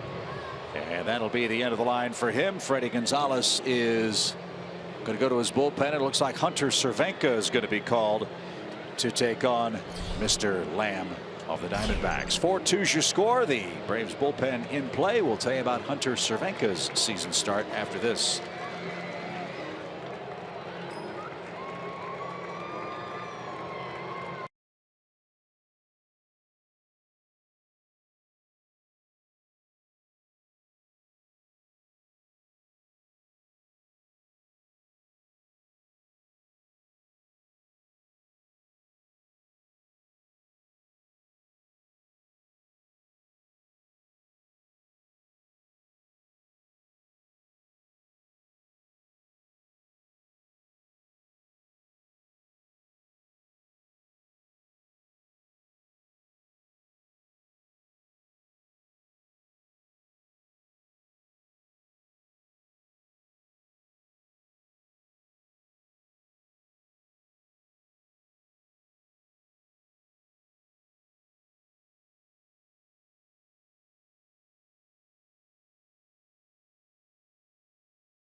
By Delta Airlines, your local Ford dealer, and Xfinity. X1 from Xfinity will change the way you experience sports. SunTrust Park is coming along absolutely beautifully. You'll want to take part in general public season ticket sales, which begin this coming Tuesday, May 10th. SunTrust Park season tickets start at as little as $7 per game for A-list members, and almost half of the seats can be secured for under $20 a game. May 10th is the day. Get your SunTrust Park season tickets online at Braves.com. Hunter Cervenka takes over for the Braves. We've talked a lot, guys, about some of the youngsters who've made their way to the big leagues. Aaron Blair and Malik Smith. I think we've been guilty of overlooking just how good a start Hunter Cervenka's been off to. You're exactly right. And against left-handers in particular, they are 1 for 17 off of him. Cutters and curveballs. 12 outings without giving up a run. That's an Atlanta Braves record.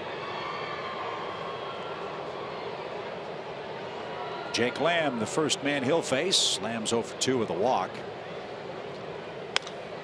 And he ought to be 0 for 3 if Garcia can catch this. And he does. There's the second out. And now he'll face Paul Goldschmidt, who's 1 for 2 with a run scored.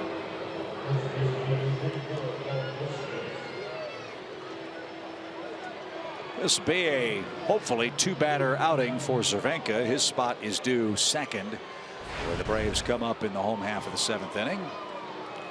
Well, if you think he's pretty good against left-handers, I do.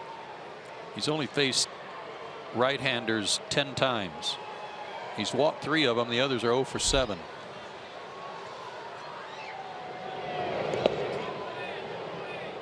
And that bounced up there for Paul Goldschmidt. 1 ball, no strikes.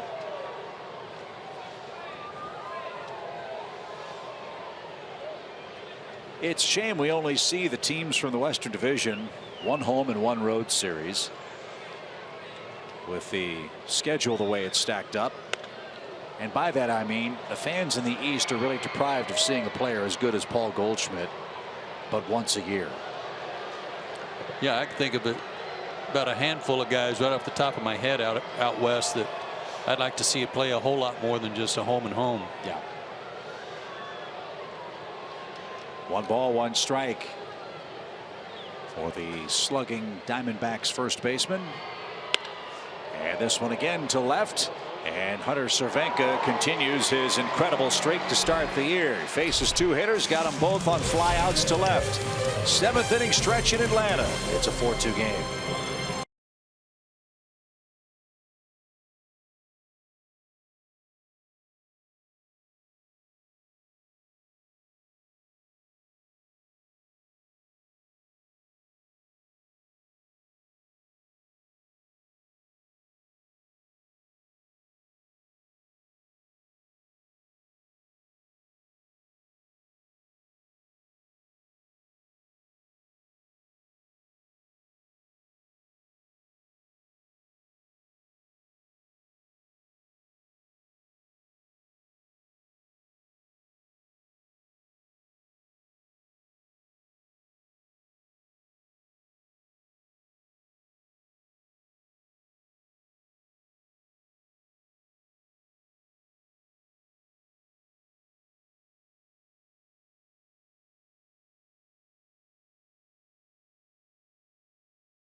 Time for tonight's SunTrust Moments That Matter. The 2001 National League Championship Series, Game 2, Braves at Diamondbacks.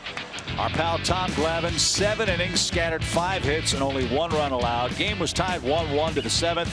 Javi Lopez hit a 2-run homer to make it 3-1 Braves. The Braves scored 5 times in the 8th to break it open. Brian Jordan drove in 2 of the runs. He had a double, and B.J. Surhoff had another Braves homer. It was an 8-1 victory that tied that series. And a game apiece. Tom Glavine with the pitching. Javi Lopez got the offense started, and the Braves rolled in Game 2. You saw Marcus Giles in there too. He had a good series. This is a guy that the Braves have seen a lot. Yeah, and they don't mind seeing usually. Not usually. Tyler Clippard's been in 12 games, 3 ERA, but his last 9 appearances against the Braves at Turner Field, 9 innings pitched, a 7 ERA and a 286 batting average against him. He has struck out 11 over those 9 innings. But if you want to hang the Braves own him tag on him when he was with Washington, you're certainly willing or able to do that because it was a fact. And they'll start with Eric Ibar. Greinke out of the game after 6 innings, 7 hits, 2 runs earned, and 8 strikeouts. Ibar 1 for 3 against Tyler Clippard. And the Braves find themselves in the Diamondbacks bullpen. Low to mid-90s fastball, and always has had a A good changeup. Not surprisingly, Arizona's bullpen has been very good away from home. As Ibar dumps one into left, and look at Tyler Clippard as if to say, here we go again in Atlanta. That's exactly what he's saying. Love it. Leadoff hit. 2 hits for Ibar tonight.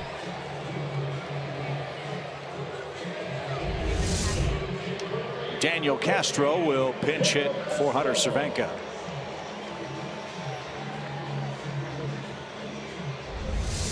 He's got reason to wonder, how did he hit that?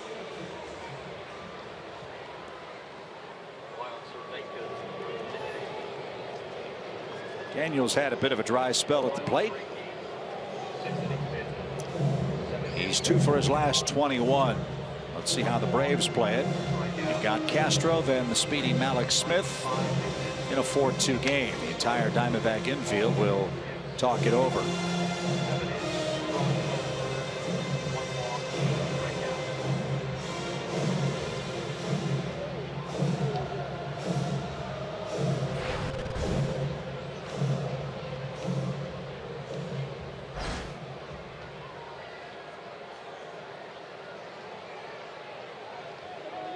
Clippard gave up a run in his last outing against the Marlins. That hit was a home run down in Miami. A long ball here would tie it up. Let's see what Castro's going to do. No bunts and a strike. Castro's 0 for 1 against Tyler Clippard head to head. Now down by 2 here in the 7th. I don't look for a bunt. You might look for a hit and run, perhaps, even with nobody out, just to try to get some more guys on base for the top of the order.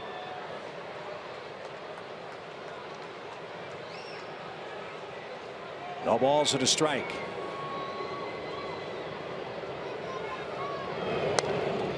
Took a shot at right and fouled it back. It's 0-2.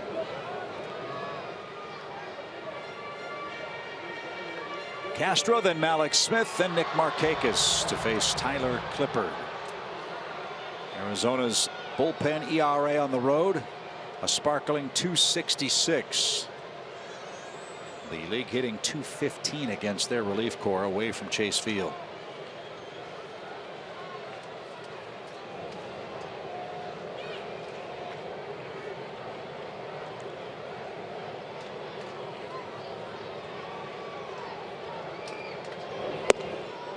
Daniel went fishing, didn't get it. Clippard got him with a high fastball, and there's the first out. Ibar still at first for Malik Smith. Yeah, and I said about Daniel in New York that he hasn't been striking out much during this dry spell, but he's run into a rash of those.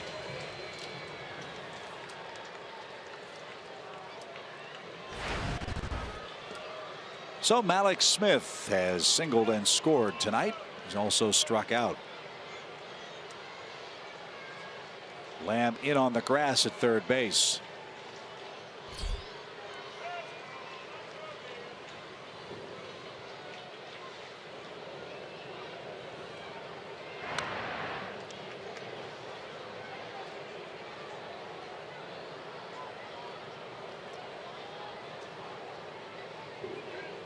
Mets tried real hard to sign Tyler Clippard, tried to get him. Obviously unsuccessful.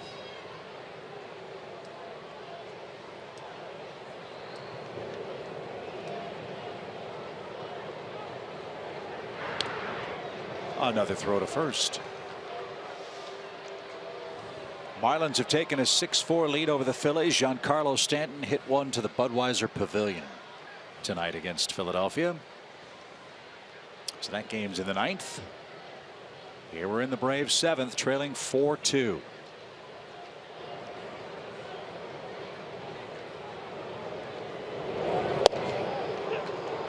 A tomahawk high strike.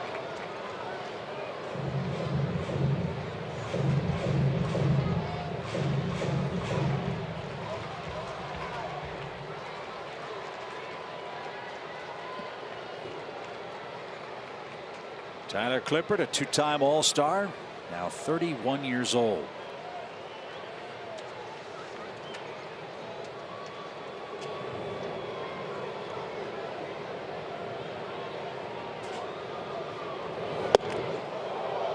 Did he go? He did not even count. Here's a stat that'll flip your lid a little bit. Kenley Jansen throws hard, right? Craig Kimbrell throws hard, right? Aroldis Chapman, David Robertson, Tyler Clippard has more strikeouts than all of those guys since 2009. More strikeouts than anybody else as a relief pitcher since the start of the 09 season. And he's got one here tonight. 1 ball, 1 strike. And that ball in the dirt. Ibar's going to try to take second, and he's going to be out. What a snag. What a snag at shortstop by Nick Ahmed. In traffic, runner barreling into him, and Ibar gunned out by Castillo for the second out of the inning. Well, and another good play by Castillo too on a ball in the dirt. Changeup. Corrals it, started to throw to first, then throws it around Malik Smith. Wow. And the play made by Ahmed to completely block the bag as he was catching the baseball. That was a good play on both ends. Whew. I mean to tell you. I'm sure Ibar read that when the ball went in the dirt. He thought good time to take off.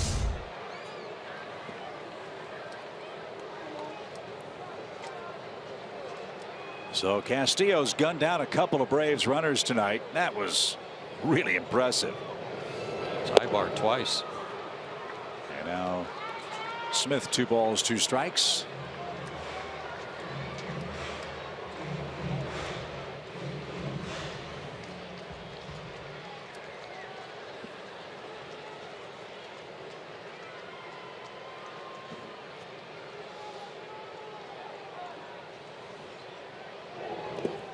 And Malik went around that time, and that'll retire the side. Tyler Clippard gives up a leadoff hit, but a couple of strikeouts, and an amazing throw by Wellington Castillo sends us to the 8th inning.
Braves baseball is sponsored by your local Toyota dealers. Let's go places. The Georgia Lottery and Synovus, the bank of here. MLB.TV Premium, the #1 live streaming sports service, delivers everything you've come to expect and more. Watch every out-of-market game live in HD on over 400 supported devices. It includes a free subscription to At Bat Premium, the #1 app for live baseball. Blackout and other restrictions apply. Go to MLB.TV for details. Well, that's the BOA section right there, isn't it? Sounds like our crew. They're just here for the party. And how appropriate. It's ladies' night tonight. And our producer tonight is our First Lady of Baseball, Gretchen Caney. Mike Miller, our director. Argyle Jenkins upstairs providing us with all of our statistical information as Alexio Gondo goes to work in the top of the 8th. First pitch to David Peralta is skied out of play, foul for strike one. Ogando worked in one game in each stop on the road trip.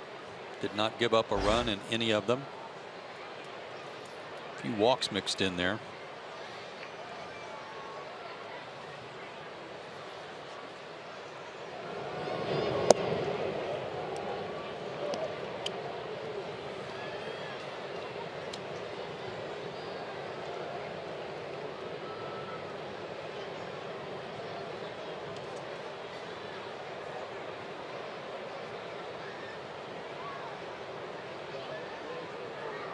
One ball, one strike. That's rolled foul. Peralta's from Valencia, Venezuela. And growing up in Venezuela, played with future major leaguers Felix Dubront, Alex Torres, and Yangervis Solarte. His favorite player, Johan Santana. And like Santana, Peralta began his pro career as a pitcher. Cardinals signed him at 17 for $35,000. One ball, two strikes.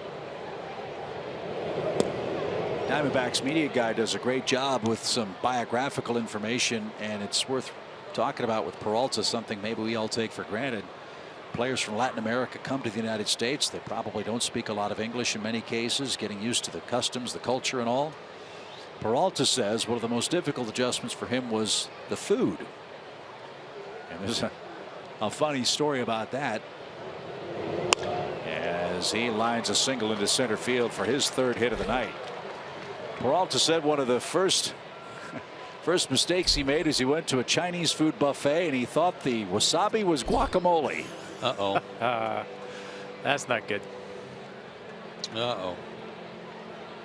You know, that's funny that he chose a Chinese restaurant, because when I played in Venezuela in the Winter League, one of our favorite restaurants in Maracay was a Chinese restaurant. Really? Yes.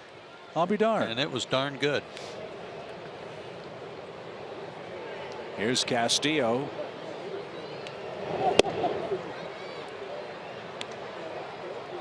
Was it Tuffy Gosowicz that got hurt for them last year?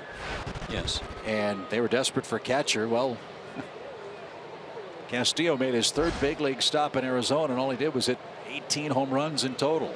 And take over the job. Yep. Yeah, something's clicked for him in Arizona.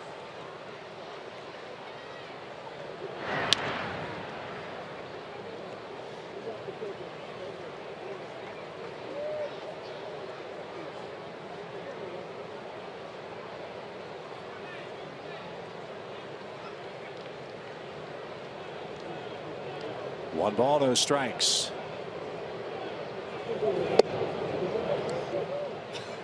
First base coach for the Diamondbacks, been there a long time, Dave McKay.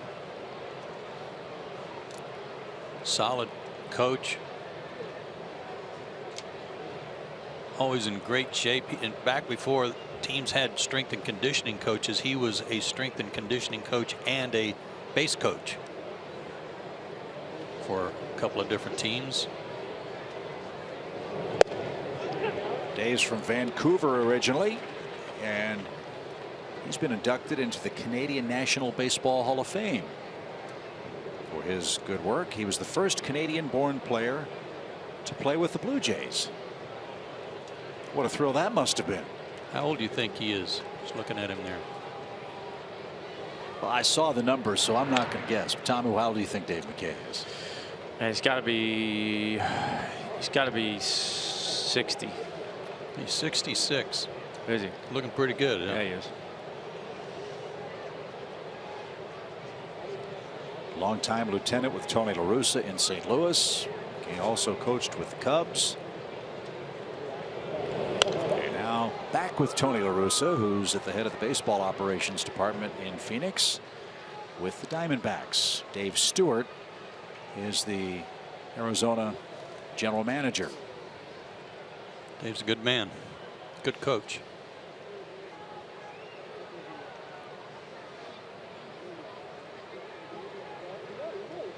Two balls, two strikes, 4-2 Arizona.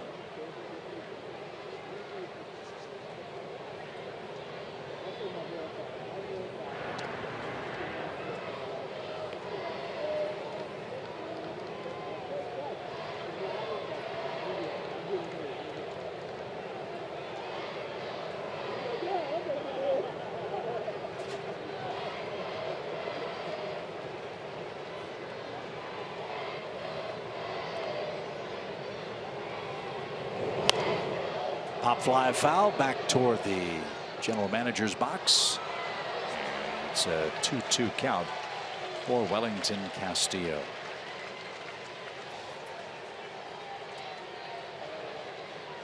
Last year, Arizona finished the year at 79 and 83. They have the second highest scoring offense in the National League.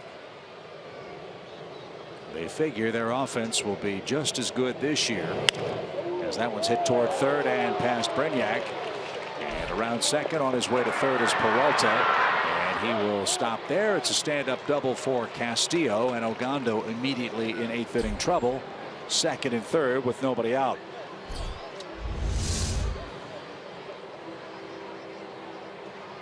Bell tie.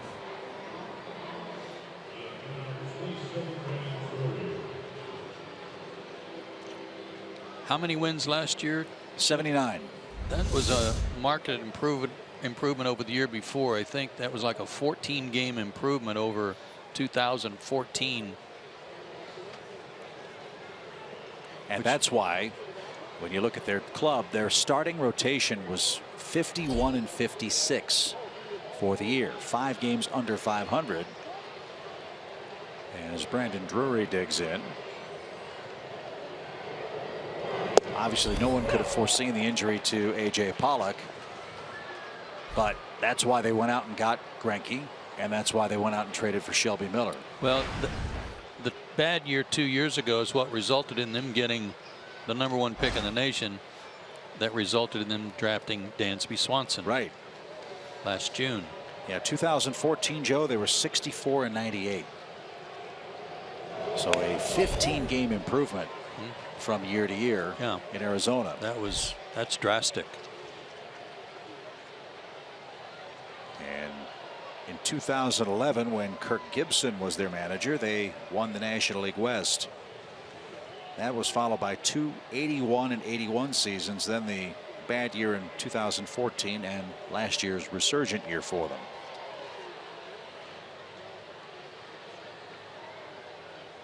No balls, 2 strikes. And a nice stop by Tyler Flowers. Again, Tyler didn't start the game today for Atlanta. He had to come on after the 4th inning. A.J. Pierzynski was thrown out after questioning a called 3rd strike.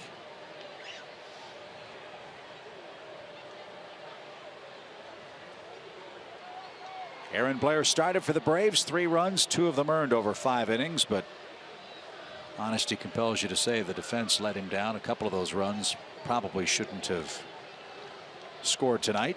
Jim Johnson gave up a run on a homer. Cervenka and now Alexi Ogando.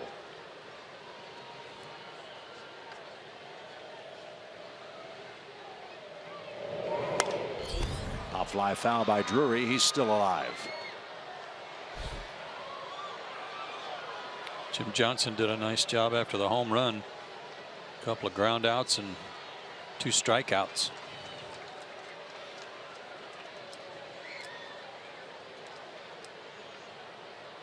Julio Teheran and Shelby Miller here tomorrow night. Braves live at 6:30. Joe, Tom, and I will join you at the top of the 7 o'clock hour for the middle game of the series. And a liner to third. That hit Brignac right in the breadbasket. He recovers and throws out his man at first. That ball was hit hard, and Brignac knocked it down and paid a price. Let's see where it got him. I don't think he saw much of it till it was on top of him.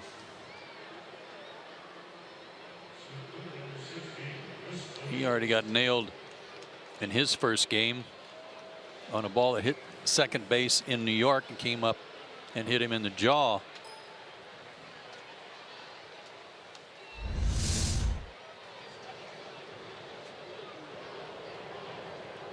So there's the first out. Here's Chris Owings.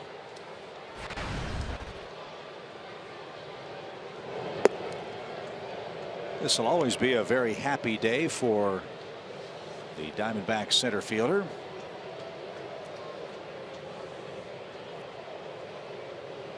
Two years ago today, Chris Owings hit his first big league homer.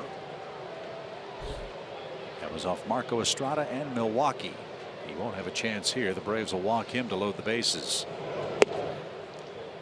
And Phil Gosselin, our old pal, is the man in the on-deck circle. He'll come on and pinch hit.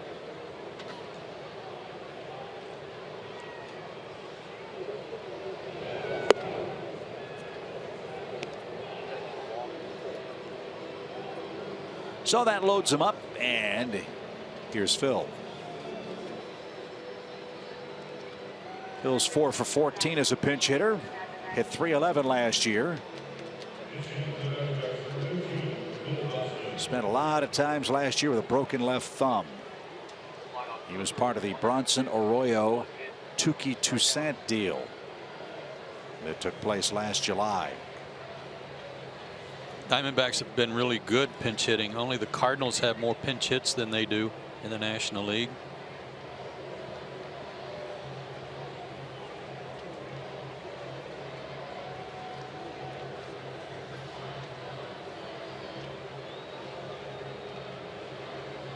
So the pride of the University of Virginia, Phil Gosselin. And a real good guy digs in.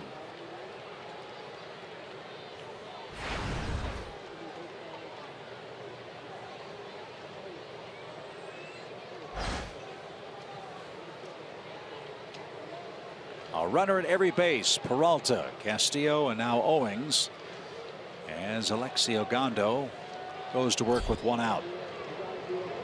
And a strike. 95 on that heater.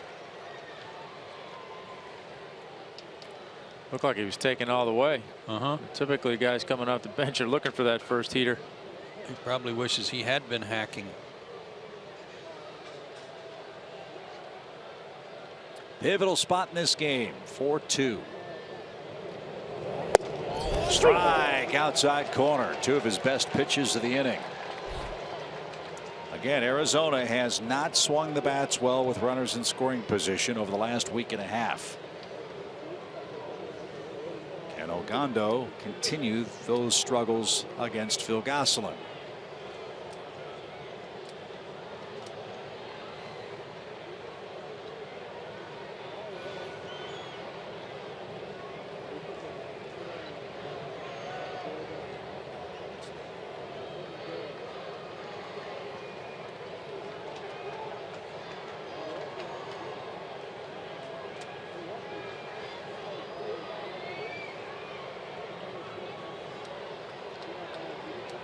No balls, 2 strikes.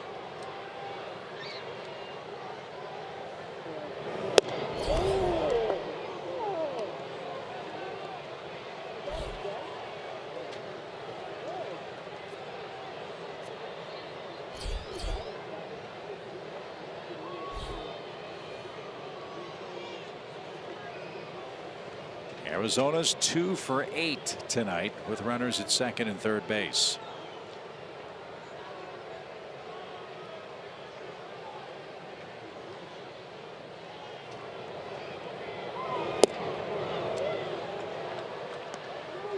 Far enough. Didn't chase the high fastball, didn't chase the breaking ball. He'd like to paint that low outside corner again like he did a minute ago at 96.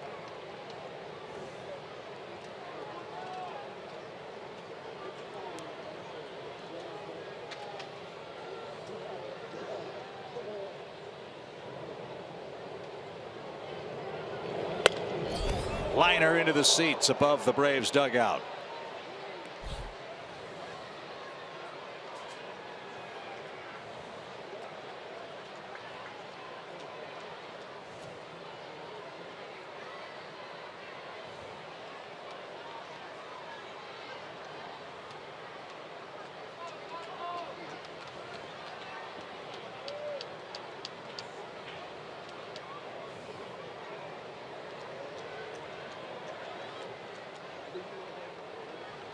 Two balls, 2 strikes.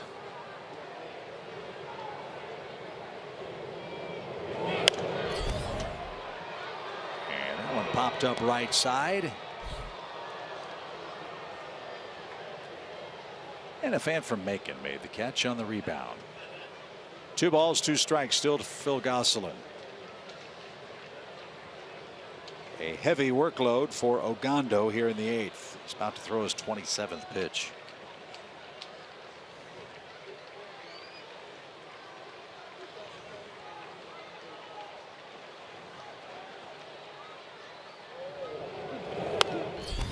Well, this is typical Phil Gosselin. Yep.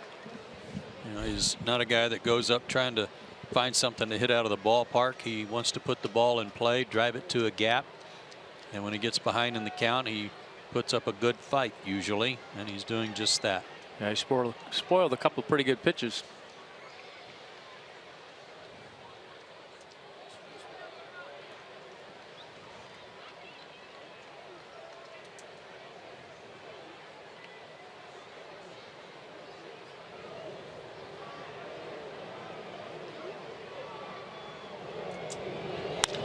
Fly ball center. That'll chase Malik Smith back, and that'll be deep enough to score a run. Peralta will tag. He's on his way home. He'll score standing up, and Phil Gosselin with a sacrifice fly extends the Arizona lead. Good at bat. And a good moment for him coming back to Turner Field where he broke in. Yep, you heard Chip Hale say it right there. That was a great at bat. Fell behind 2 strikes. Fouled off a handful of pitches and brought home Peralta to make it a 5-2 game. And now Nick Ahmed is up. He had an RBI hit his first time tonight.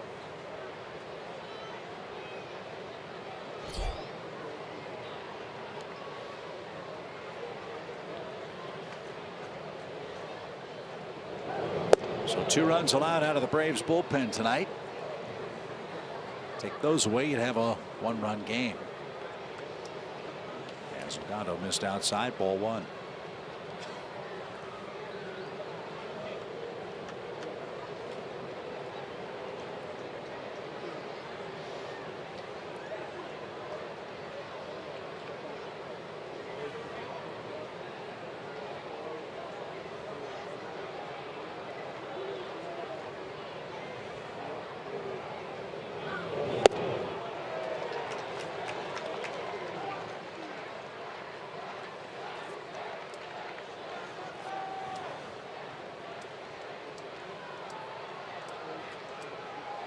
Miami did beat the Phillies. That's a final 6-4 down at Marlins Park. Boy, the Marlins are playing great, aren't they? Yeah, they are.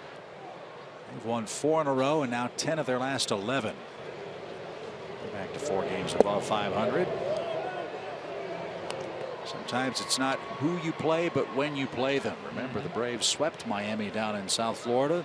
Diamondbacks came to town licking their wounds after Miami swept them.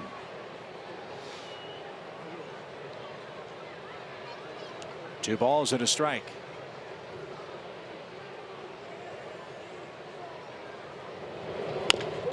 A chopper toward third. Brignac's got it, and his throw will retire the side. 32 pitch inning for Alexi Ogando, and Phil Gosselin's sacrifice fly extends the Arizona lead.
Toyota key plays, and it comes from the defense. This player reached on this miscue out in left field that was ruled a double.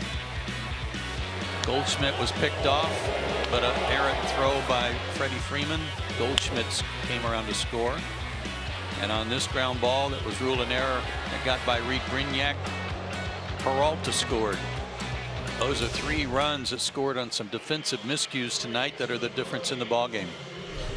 Well, here's a guy that if you have a heart at all, you can't help but root for, even if he's playing for the other team. This is Daniel Hudson, who's the longest tenured member of the Arizona Diamondbacks franchise. Hudson is the 4th pitcher in big league history to come back from Tommy John surgery in back-to-back years. He's had the operation twice, and last year came back and pitched in 64 games, won 4 of them. Had 71 strikeouts in 67 2/3 innings. That's quite a comeback. That's a lot of rehab hours. Man, oh man. Sticking to it. You saw that right-handers have a 0 average against him too. What are they? 0 for what? 24. And Nick Markakis greets him with a blooper to left. That'll drop in for a leadoff single. And here come the Braves in the 8th inning. Hudson is out of Old Dominion, where Justin Verlander went to school. In fact, Hudson from the Lynchburg, Virginia area played Little League Baseball with Justin Upton.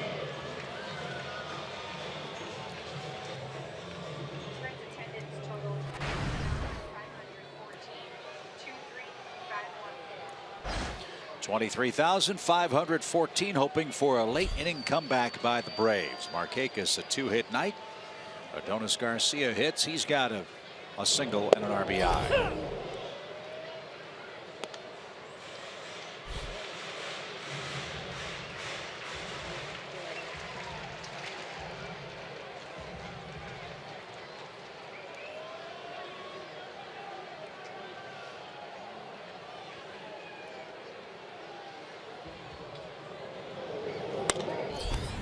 That's poked the other way, foul, and out of play. 0-2.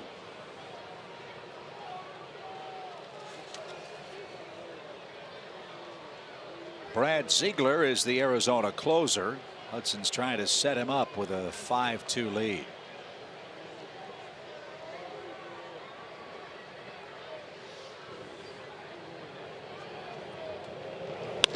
Swing and a fly ball center. That's pretty well hit, but not well enough.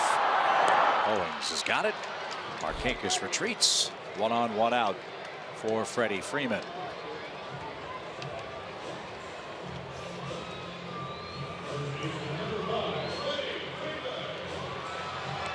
Freddie has a single, a stolen base, a strikeout, and he's hit into a double play.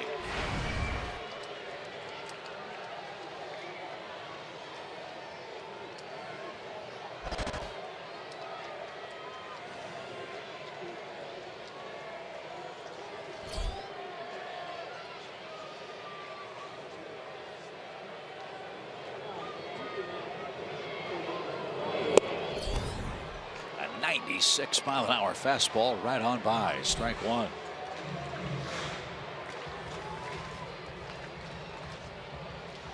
Hudson was a starter, was he not, before the elbow injuries set in?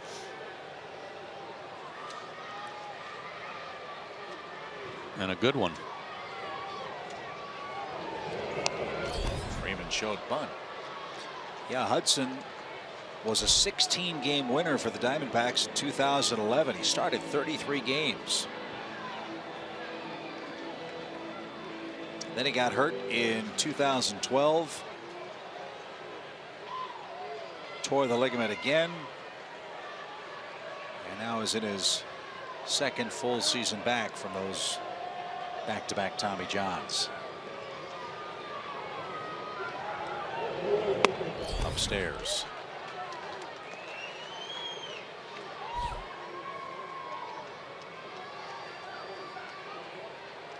Another man that I'm sure appreciates every additional day he gets in the major leagues. He went 2 years, 339 days between wins. With all those elbow troubles.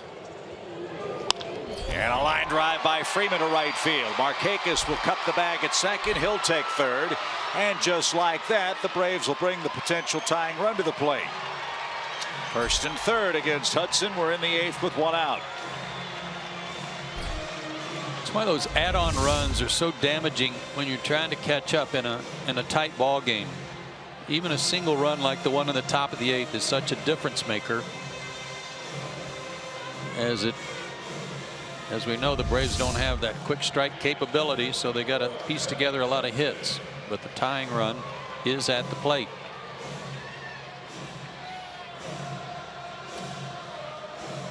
Kelly's due. He hadn't hit a home run all year. It's a good time for the first one.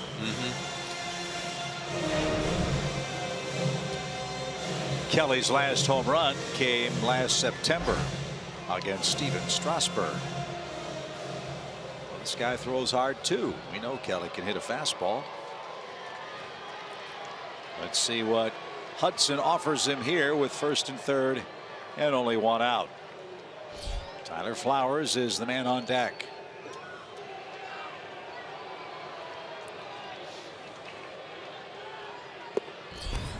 That was in the dirt. 1 ball, no strikes.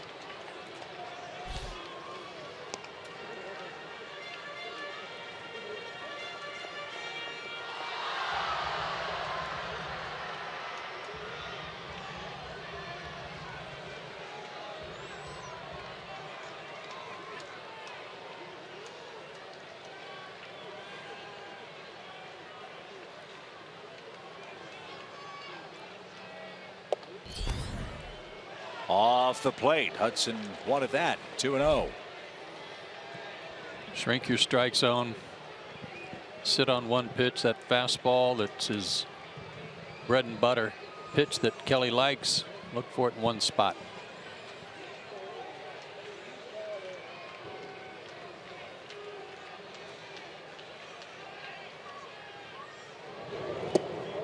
What a pitch. That wasn't fair. 2-0 to throw a changeup there.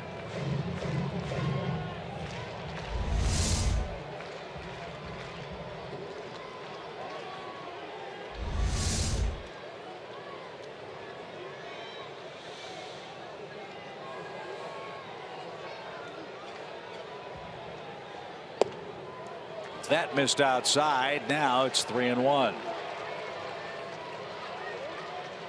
Well, if he threw it 2-0, he might triple up here and throw it again. Let's see what Castillo puts down.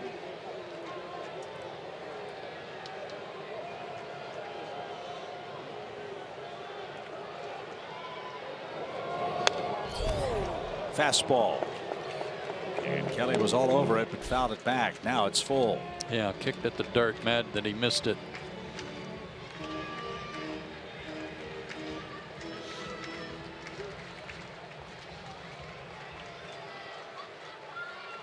Markakis at third, Freeman at first. Hudson's got an 8th inning mess. And Kelly's ready. Here it comes. Bouncing ball to short. Step on the bag, throw on the run. A double play will retire the side. No runs, 2 hits, 1 man left. Hudson's out of it. And we go to the 9th.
Great shot.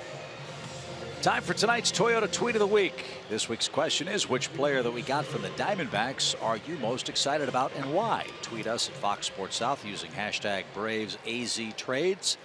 And your answer could be read during our Braves Live post-game show. And there have been about 9,000 players that have traded organizations between these two franchises the last couple of years.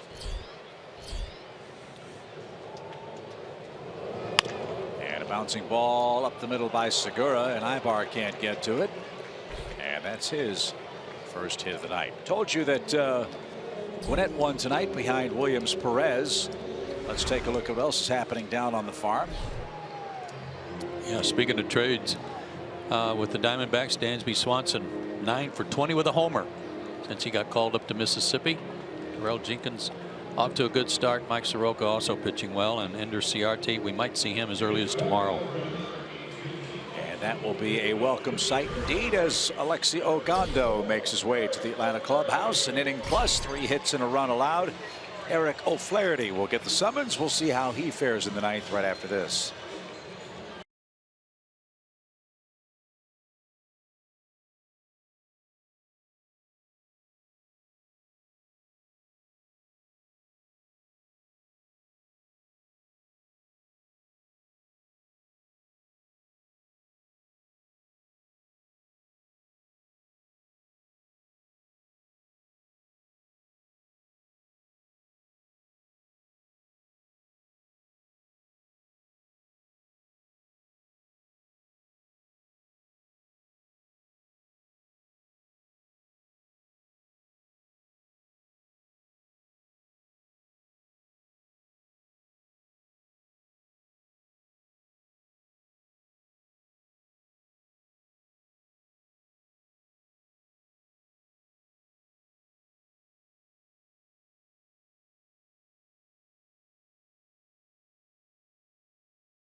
Well, join us tomorrow night back here on Fox Sports South.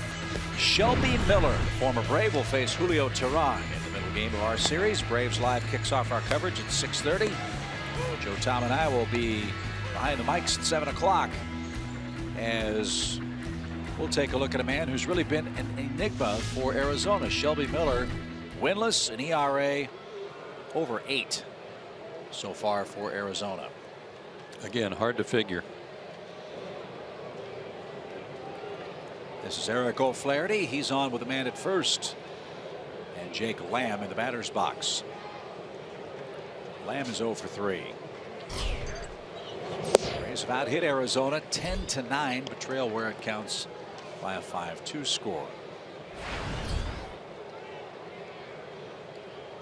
Zach Greinke started for Arizona, 6 innings of 2 runs, 7 hit ball. Aaron Blair went 5 innings, 3 runs, 2 earned.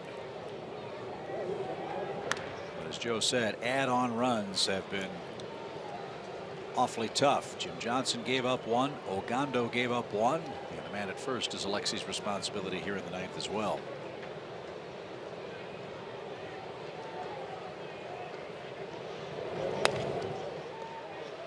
Lamb fouled it back. 1 ball, 1 strike. Eric's had a hard time just with base runners, period. 6 2/3 innings. He's given up 8 hits and 3 walks. So he's had a lot of guys on base. And of those 8 hits, 2 are homers.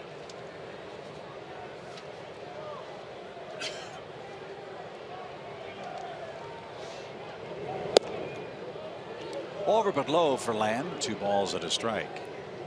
Eric had a good outing at Citi Field in New York 4 days ago.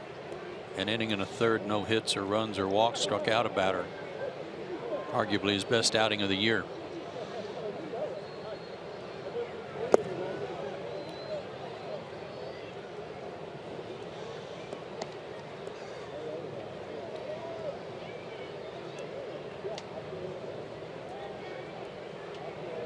And out of his last 6 games, Eric's ERA 193 over that stretch.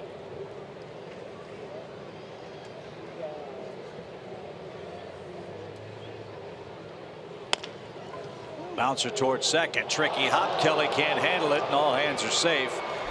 Lamb's going to streak for second. He's going to make it with a slide, and Arizona's in business with second and third, nobody out.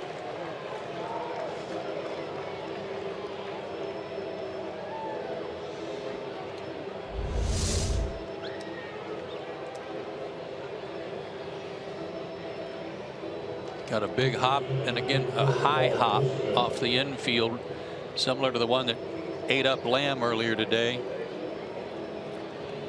That'll be another error on what was shaping up to be a double play ball.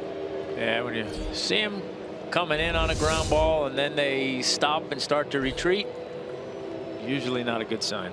That was a tough hop and ate Kelly up a little bit.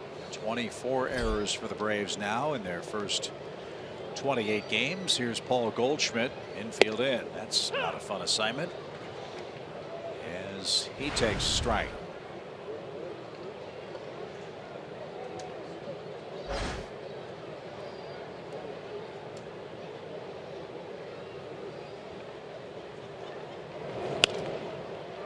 Pop fly foul. That's headed for the stands. 0-2.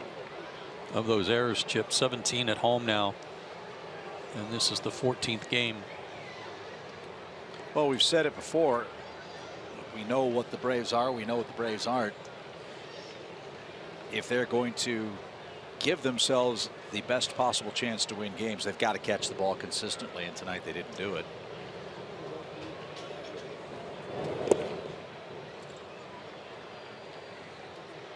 And obviously the ripple effect of that is more pitches for your starters and relievers.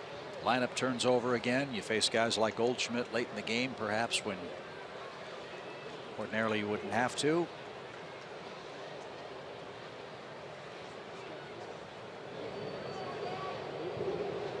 So Flaherty got the ground ball he wanted, but an error has Arizona in business. Now it's 2-2.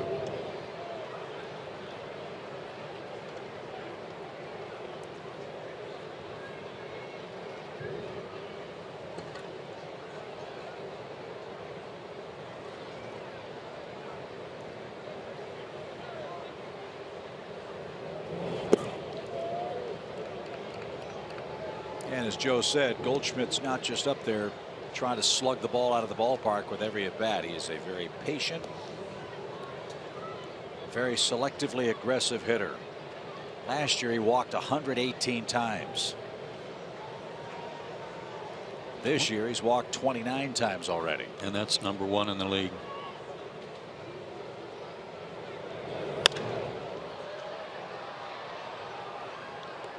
I don't know if it's fair or not, but would you say he's kind of a right-handed Joey Votto in that regard?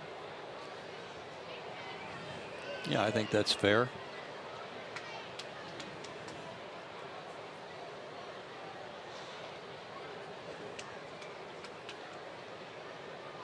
Another 3-2 pitch and a bouncing ball towards short. Aymar will look the runner back. Long throw to first. There's out #1. Flaherty got the ball on the ground by Goldschmidt, who can't drive home Segura. And here's Peralta, who's had a 3-for-4 night.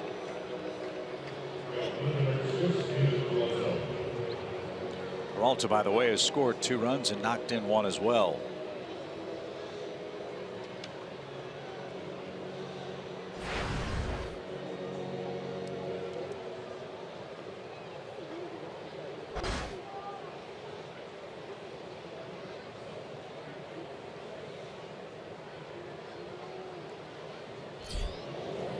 Swing and a miss. Peralta very happy that yesterday is over.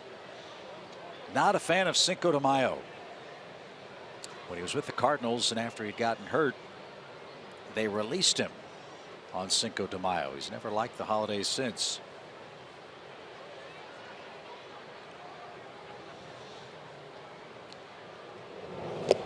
Yeah, he did. But as my dad Joe would have said, he sure likes Cinco de Sixo. He does tonight. Yeah. Nice stop by Tyler.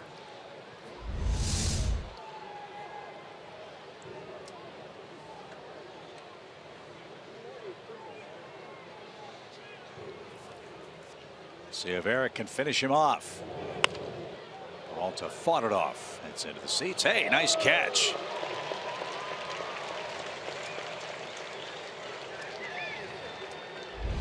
A little bobble and then the grab. Well done, sir. Very nice play. Now I'll give it to his daughter and she'll throw it on the field. 0-2. Ooh, just missed. Those are some of the best camera shots, aren't they, around Major League Baseball? When the parent hands a little kid a ball, they look at it, they just chuck it as far as they can onto the field.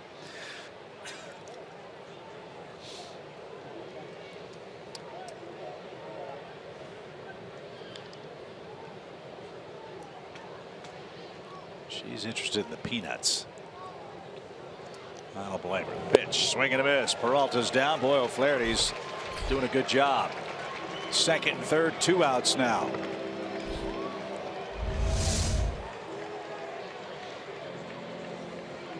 Perfect spot for that slider. Again, good work over his last several outings.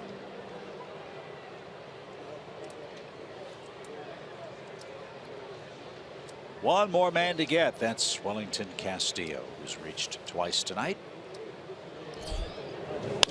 And a ground ball. Ibar can't get it. 1 run scores. Here comes Lamb around third. Throw to the plate cut off. And Arizona extends the lead. It's a 7-2 game. Wellington Castillo now with 17 RBIs. 3 of them have come tonight. And the error comes back to haunt O'Flaherty and the Braves. Yeah, the extra outs again. And just out of the reach of Eric. So one of those runs goes to Ogando, who allowed 2 tonight in his inning plus. Lamb scores an unearned run. And here's Brandon Drury with Arizona now leading 7-2. Ground ball third. Yanks got it. He'll go the long way. Bad throw, but Freeman dug it out. And that will retire the side. 2 runs, 2 hits, a costly error. Last call for the Braves, 7-2 Arizona.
Braves baseball is sponsored by Georgia Power and Xfinity. X1 from Xfinity will change the way you experience sports. Join fellow Braves fans to see the Braves take on the 2015 World Series champions, the Kansas City Royals, at beautiful Kauffman Stadium, May 13th through May 15th. Visit Braves.com/road trip and get all of the details. The Royals on our next road trip, which will take us to Pittsburgh and Philadelphia as well after we wrap up this homestand at Turner Field. There's Brad Ziegler, his 12th game. The lead too great for him to save it, but he was up and warming up before Arizona picked up 2 more runs in the top of the ninth. Yeah, and it was a safe situation for him until the last couple of runs. And he's got the longest streak in baseball. 33 straight saves. Saved 30 of 32 for the D-backs last year. So Tyler Flowers leads things off in the 9th inning. I inadvertently gave Wellington Castillo, the Arizona catcher, 1 more RBI than he should have. He's had a 2 RBI night. Flowers has 1 for the Braves after he checked in for A.J. Brzezinski earlier this evening.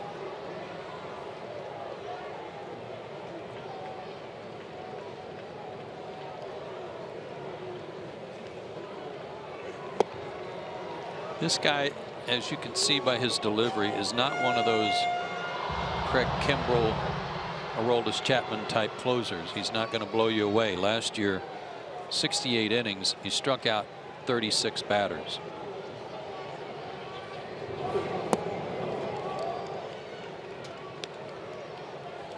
And he's been a fine, Joe. I mean, this is a guy that was a very good relief pitcher, a specialty type guy with Oakland. He had 33 career saves before last season when he had a 30 save season with the Diamondbacks. I was just looking because you're thinking, okay, it's hard to elevate the ball on him late in the ball game. You're hoping for a home run maybe to close the gap or tie the game up. He's given up 21 homers in 528 innings coming into this season. Swing and a miss, gets Flowers. There's the first out in the Atlanta ninth. Don't forget, stay tuned afterwards. We've got Braves Live presented by Xfinity. Kelsey Wingert doing the hosting duties tonight, so hope you'll stay tuned for that as the Braves are down to their final 2 outs in game 1 of this series.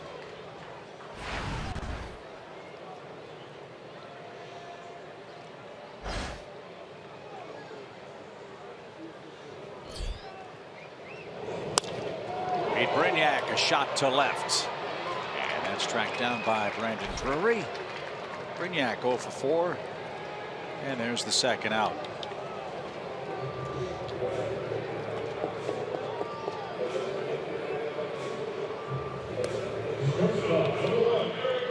Zach Greinke's an out away from his 3rd win of the year. Arizona an out away from snapping a 6-game losing streak.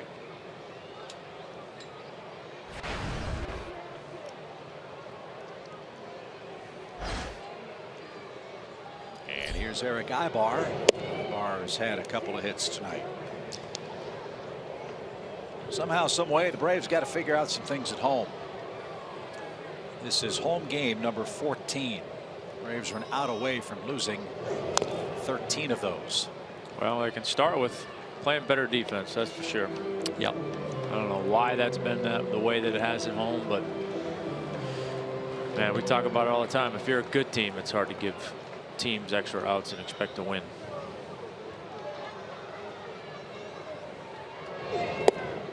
And the Braves have 2 errors on the board, but there could perhaps be a couple more in that error column tonight. 24 errors in 28 games now, as Ibar didn't get it. 2 balls, 2 strikes. Yeah, maybe a new column. A couple plays that should have been made. Yeah. Yeah, the old concept of a team error. There's a couple of those could have gone into a team error category. 2 balls, 2 strikes for Eric Ibar. And Ziegler took a little off and missed badly. Full count. Jeff Francoeurs grabbed a bat. If Ibar can keep the game alive, Jeff will pinch hit.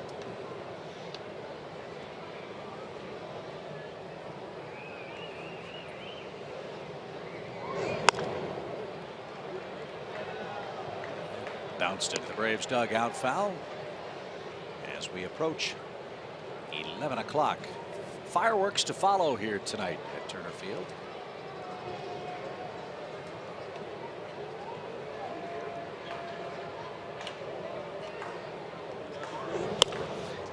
that's poked into right. Peralta on the run, diving try, and what a catch.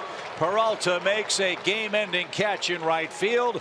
He had a terrific night at the plate with 3 hits and a couple of runs. And the Arizona Diamondbacks have come to Atlanta and have snapped their 6-game losing streak, winning handily by a final score of 7-2. Joe, Tom, and I will step aside, take a break, come back and recap Game 1 for you right after this.